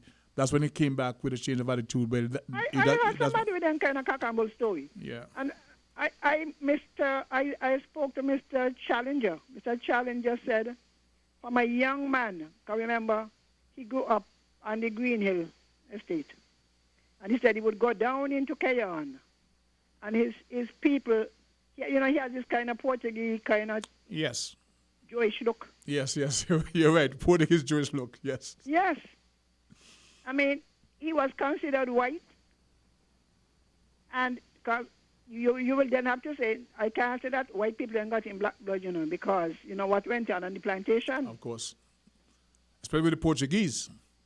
Yeah, and he would have been here before. The Portuguese came in 1854. Mm-hmm. And what I'm saying is this. He said he was trying to fight prejudice, and he would try and find the blackest one. He said he would go down to Cayon and find the blackest one. Maybe just to aggravate the parents, right? This is from conversation with him that you had? Yeah. Okay. And other people know it too. He has said it, I think, to other people. I knew him. He went to do some studies. He went to Alabama or some story. You know? Mm-hmm. And there he met. And so he was accustomed to associate with black people in St. Kitts. So even if he thought himself, he considered himself one of the people. Yeah. You know, but when your party deciding that the party starts with Mr. Robert William Bratter, which is untrue, then you run into difficulty when you start to talk black and white. Yeah, that is what I am told, that his color is used against him. Let me ask a question. Hold on. Are the other callers on the line? Okay, the other callers on the line, so go ahead. I'm going to ask you about Mr. William Herbert Sr. in that context also. Oh, that's another full of myths. Now, this thing about Mr. William Herbert, because I've spoken to my aunt and other people, big labor. You say lay, my auntie will cuss me. True. But anybody from the know my auntie. Labor died for after Jesus was labor. Okay. Right? He was this, you know, they had the Sugar Producers Association, which was an association of the estate owners and the factory owners. Right? You had the estate owners, they formed an association, and they grew the cane and sold it to the factory. The factory actually made most of the profit. Okay. And his job, he was his secretary. He was not any big man. He was there to take the notes. He was given his orders by the association. Okay. He is the one who went and you hear about cricket club and so on the estate? No. Have you ever heard about it? No. Ask the old people. He went on to the estates and organized cricket teams, the same cricket association. And this thing about Mr. Bratcher and the man being a black man in white, that's it. Mr. Challenger made the same thing about Mr. Bratcher, you know. He said the factory owner said that Bratcher is one of them. Because remember, Mr. Bratcher's mother worked as a maid in Mr. I think it's Warren, his name was? I'm listening, I don't know. Manager's house. Okay. So he grew up around his mother working in the manager house at the sugar factory. The man who used to act as he was a new slave master in St. Kitts. Okay. What he said went. And that is, why she said it. So, when they're talking about who owned who. Now, listen, if this man was so bad, just listen to the case. Mr. Southwell and Poisey Southwell said it. I have a lot of these things written, you know. Poisey Southwell said that Mr. Herbert was godfather to two of his father's children. Now, if this man is so bad, would Mr. Southwell, who was Mr. Bratcher's right hand, have Mr. Herbert as his children's godfather? That close association. That close, no. It makes sense? Well, that was one they used against his son, Billy. I know, but they you used see a lot that, of myths. the whole myths and Labour got a lot of propaganda. You understand? And my aunt even told me sometimes they had strike, go slow or whatever, on Buckley's estate, because I am from the village. And she said sometime Mr. France would come. And she said, he come and said, well, he can't do nothing. And the workers would go for Mr. Herbert. And she said they would get better representation. I've said on the radio more than once. From Mr. Herbert than from Mr. France. Nothing against Mr. France, eh? But a lot of people, and he this, and he thought he was white. Mr. Manchester was white. You know, and if he's not white, he's near white. Well, in the sun down here, after a while, you become kind of you blend in, kind of darker, yeah. Mr. Challenger. Grant and Powell them. They are descendants of Manchester. You know that? No. Oh, you don't know that? So here's what. Born in St. Kitts, migrated to USVI. A totally different education system. Totally different. I would expect that. So when he came back here... You know, so a lot of what people say, if you go into the archives, you see the difference. But, you know, just to keep us divided into the PAM and the Labour camp. It was necessary. Yeah, it's just that. And they do all kinds of things to harass the poor man. I mean, a worker, they could tell you he's the one who agitated for the workers to get the medical, the clinic up there. Mr. Herbert Sr. Doctor, and the center where black people could go somewhere to play tennis. Is this Mr. William Herbert Sr.? Yeah. Okay. And he was the thing of the carnival, you know. You know, they had what it was called. It was called Christmas festivities. Okay. He was the chairman. And when his son came back from university, he helped out. He and Kramer, and even the Kramer story. You know, they were the ones who used to organize the Christmas festivities, you know. The so-called carnival, that thing that we used to have. Mm-hmm. And after 1967, certain elements in the Labour Party decided to mash up the thing. You know, you had this thing with the Bastia High School. And they went and they started what was called Soul Carnival. Soul Carnival was designed to bring an end. I remember that. These are facts. You know, to the Christmas. And so the 1971 National Carnival was also designed to put an end to the Christmas festivities. That's what it is, for Labour to take it over. So Mr. Basil Henderson was a part of what? He's the one who brought Carnival, you know, to St. Kitts. Basil Henderson? Yes. He went down to Trinidad to do some work. He's a work community affairs. Wasn't there a senior police officer who was also instrumental in that? No. the Alfonso, you call him Major Alfonso? Yes. Major Alfonso. Yes, he came down. All of Miss Betty, those Lamb, those Wall, Miss Kerrit, all of those were on Mr. Arby York, Stanley Frank. Stanley Frank's the friend, he had been India. Stanley Frank Jr. Okay. They formed the committee. Okay. And strangely enough, I read in the archives. I have another call, Miss Henry. I have another call. Let me just say so. The carnival was brought in because the middle class felt that what we call the traditional sports were vulgar, monotonous, and even barbaric. These things are written, Okay, I got that. I have another call on the line, Miss Henry, so let me take this caller, please. Then. All right, but thank you very much for your contribution. Caller, your 11 voices.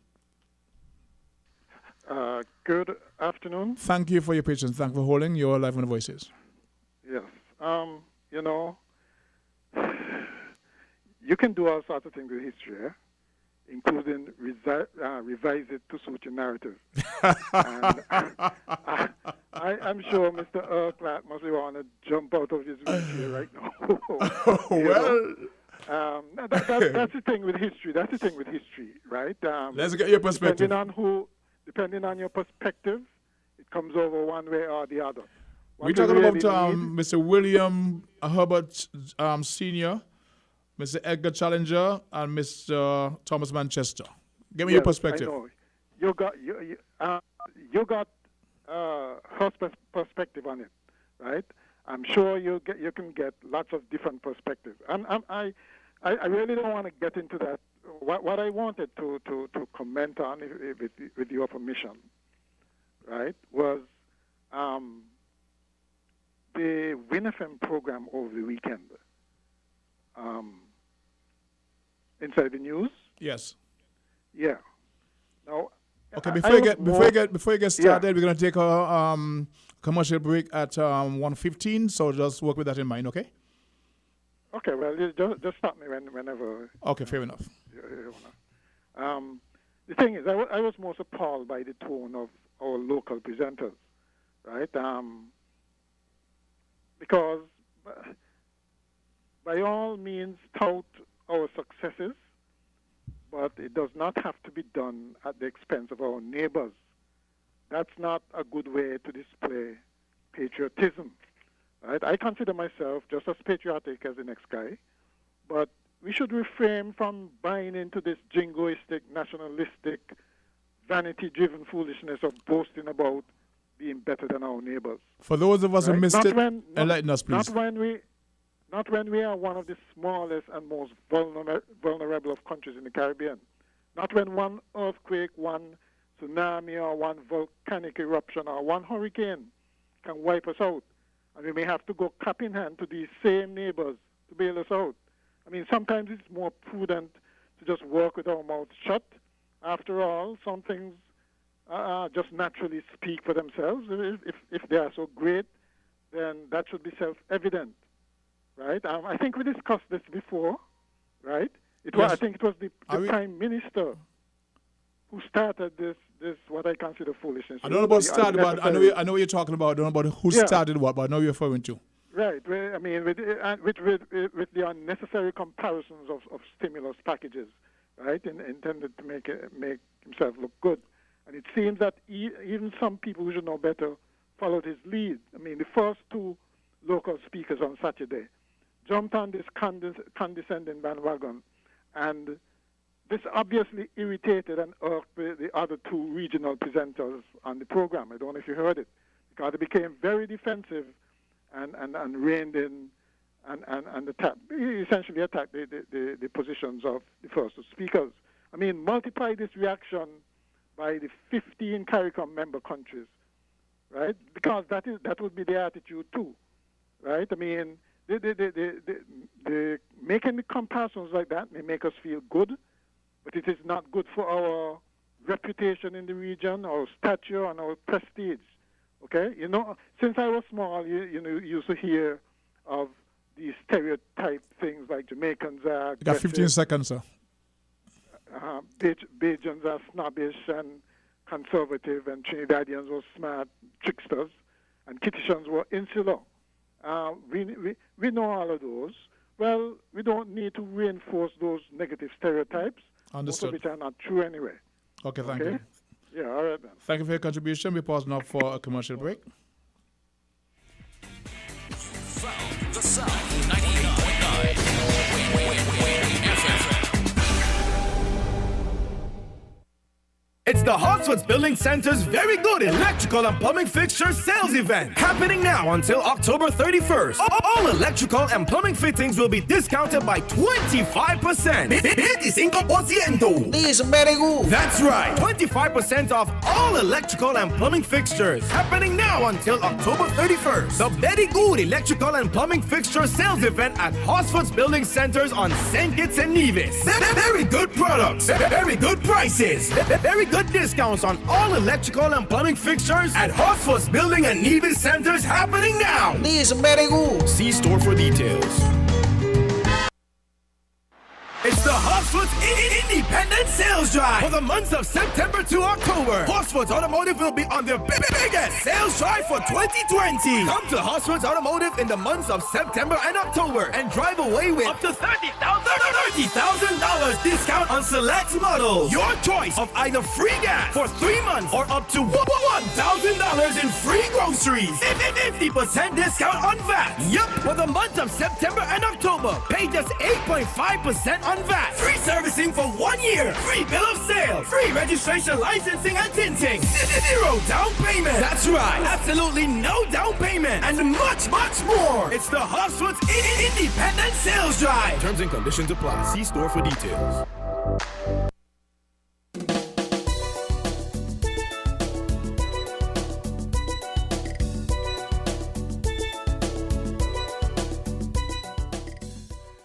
We're back on Voices now. My last caller made reference to the previous caller. Okay. Caller 11 Voices. Go to caller 11 Voices. Hi, the King. I'm back. Yes, sir.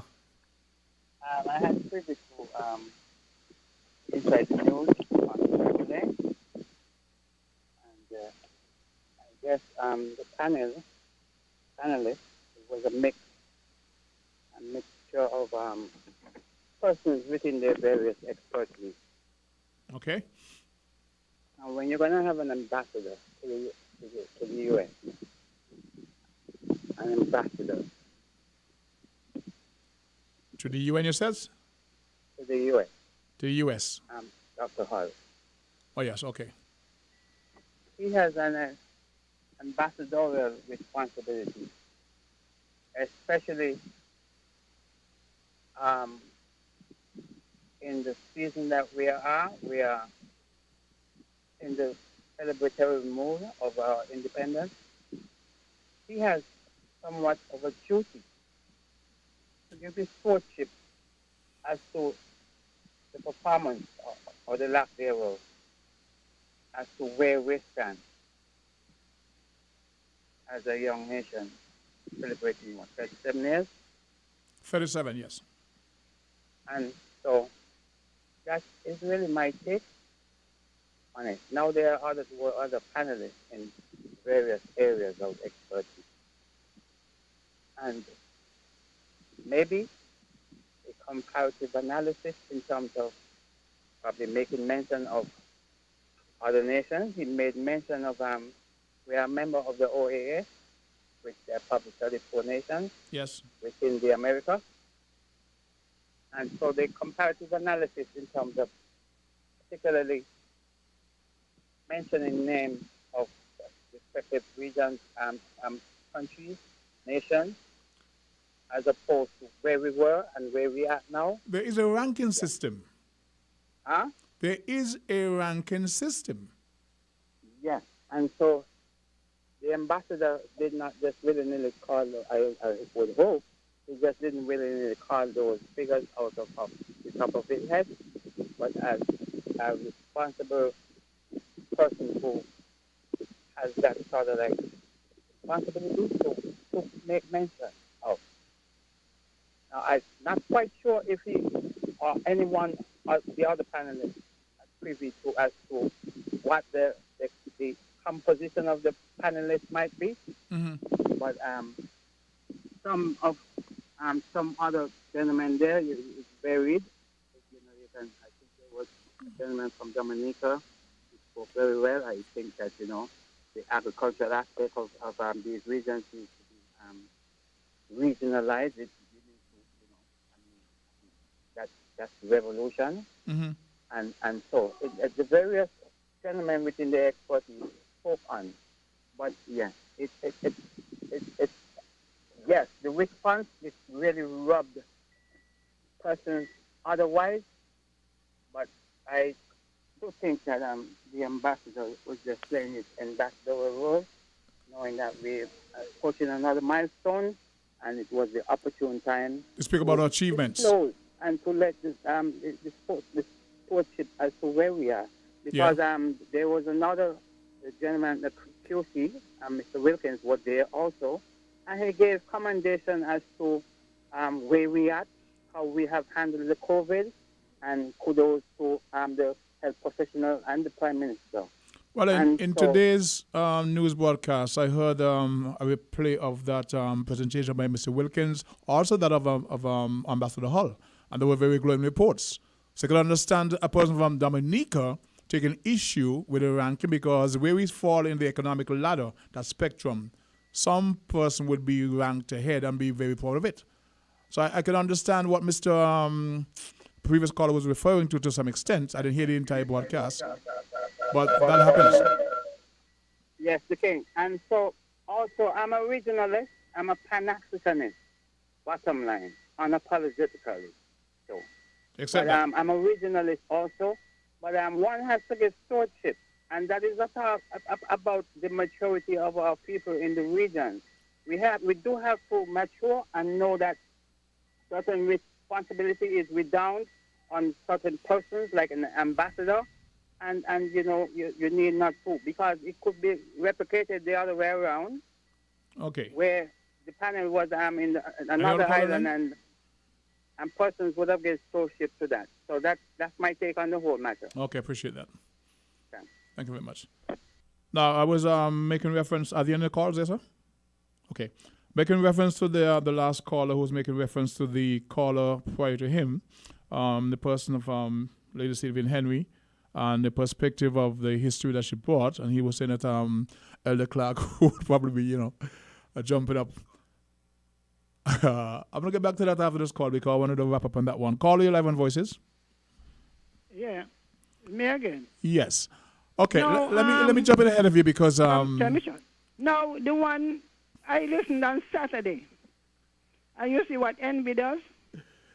Yeah, I'm getting the gist of what happened, because... It's just that, because even Mr. McMahon said the central banks and the World Bank say we are the best and all of that. Mm-hmm. Every time Saint say that they are doing something well or whatever, it becomes an issue. Now, for Dr. Hull, he's an economist. He was not there as an ambassador. Okay. He has a PhD in economics.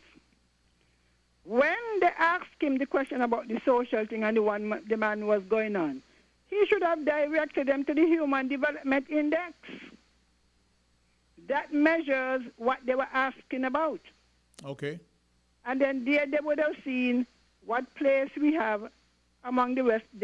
I suppose they would have followed again. And he kept saying that the forest is protected. Our forests in St. Kitts, and I think Nevis too, they are reserves. He kept bringing out, all of our forest things. I mean, they have higher altitude, they must get more rain and everything. Was that Dominica? Yeah. Okay. The water deficit was due to drought. He could look at the data and see we had less rainfall. If you have less rainfall, you understand what I'm saying?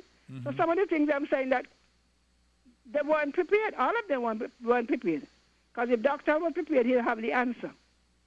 Different things they were asking about. Mm-hmm. We have a good social net, social safety net.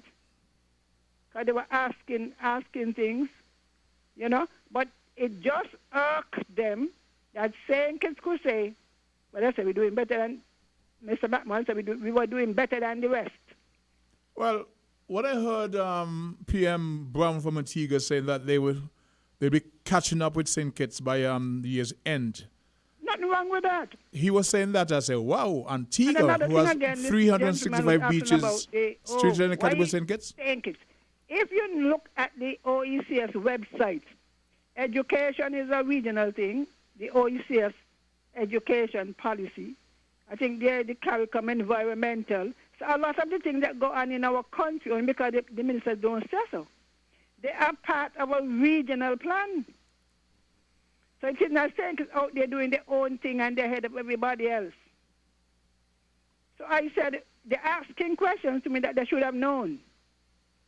That's all I have to say. All right.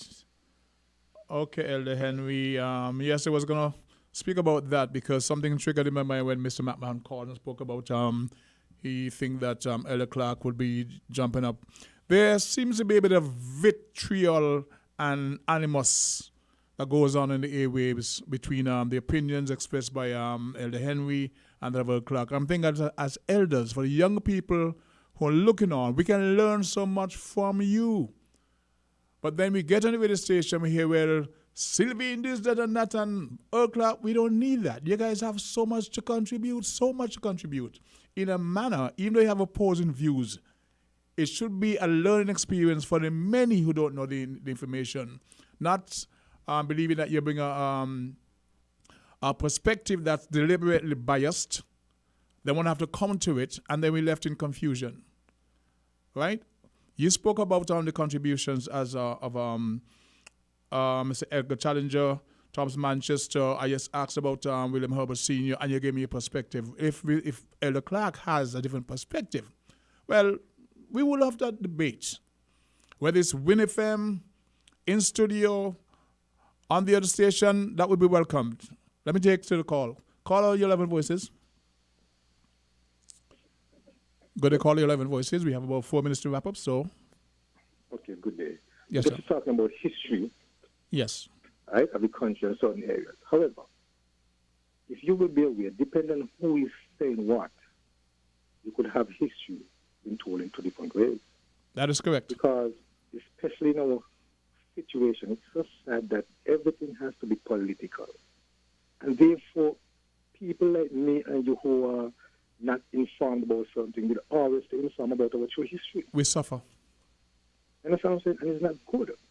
And then the persons who come in after us now, they do not know the true history of our country unless it is a political base side. And sometimes we teach selective history that is really, really detrimental. But you see what I'm talking about. That is, what I would like to encourage people, what I do encourage young persons to do, forget certain things and find out the history of your own family. And by finding out the history of your family, you will be able somehow to find out the history of your country at a certain extent. Because if you know who your parents are, where they come from, sometimes you know certain things that used to happen. Because everybody wants to put a spin on something to make somebody look bad and make somebody look good. That is so But I don't correct. think your grandparents and your parents will tell any lies. I mean, you know, sometimes you have the father and son, or your father or your mother might be this, but at the end of the day, the truth of who you are will always come out. That is correct. Will always come out. And sometimes they will tell you, oh, your father used to live in this area, and this is what it used to be. Because what happened? You no longer have persons with political opinions now telling the story, but persons who are telling the life history of them and their family and what it used to be like. Who used to do what. So the argument, well, let me put it, the debate is good, but sometimes you have some debate that could also undermine, misinform, and make people even more ignorant than when the whole started off in the first place. Very, get lost. very valuable. Get confused. Very valid contribution, sir. Appreciate that. You know, so all I would just like to say, when if people come and just leave certain aspects out of it, just let them know what happened. Because you know what? It's just some time ago, I think it was last week, somebody was talking about, I'm not sure, I think you might have been there about black people can be racist. It's just, I recall that debate, yeah. I was reading something, and in Nigeria, a group of persons who are enslaved, I think it's the Usu and the Husu, whatever they call them, they cannot marry into other races that they consider freeborn. And they still They still have them suffering because of something that happened how many moons ago, as we will say. You're correct. Because the stories are not telling us something, even when we try to talk something, we try to polish things and make things look so good from a point of view, and then make somebody look bad, but at the same time, they're disinforming, they're misinforming, they're making people more ignorant, more confused, and at the end of the day, we have moved from where we are to be. And unfortunately, we're out of time. I wish we had called a bit earlier, but any chance in the future to continue this debate? Thanks much for listening, anyways. Very much welcomed. Okay. Quickly, the point you made about going to check on your family history yourself. My father, he didn't know his mother. He didn't know his mother. Those circumstances. I was able to trace her, that's my paternal grandmother, through the archives. So the history is there.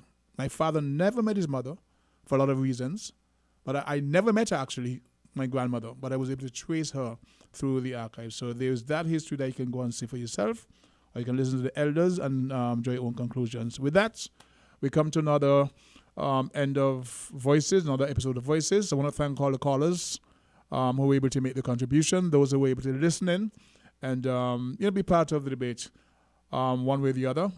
My name is Socrates. I hope to be here next Monday for another episode of Voices.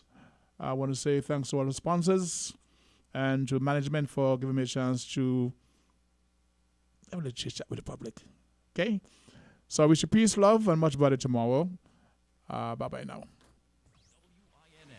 Is 98.9. 98.9 is Win FM.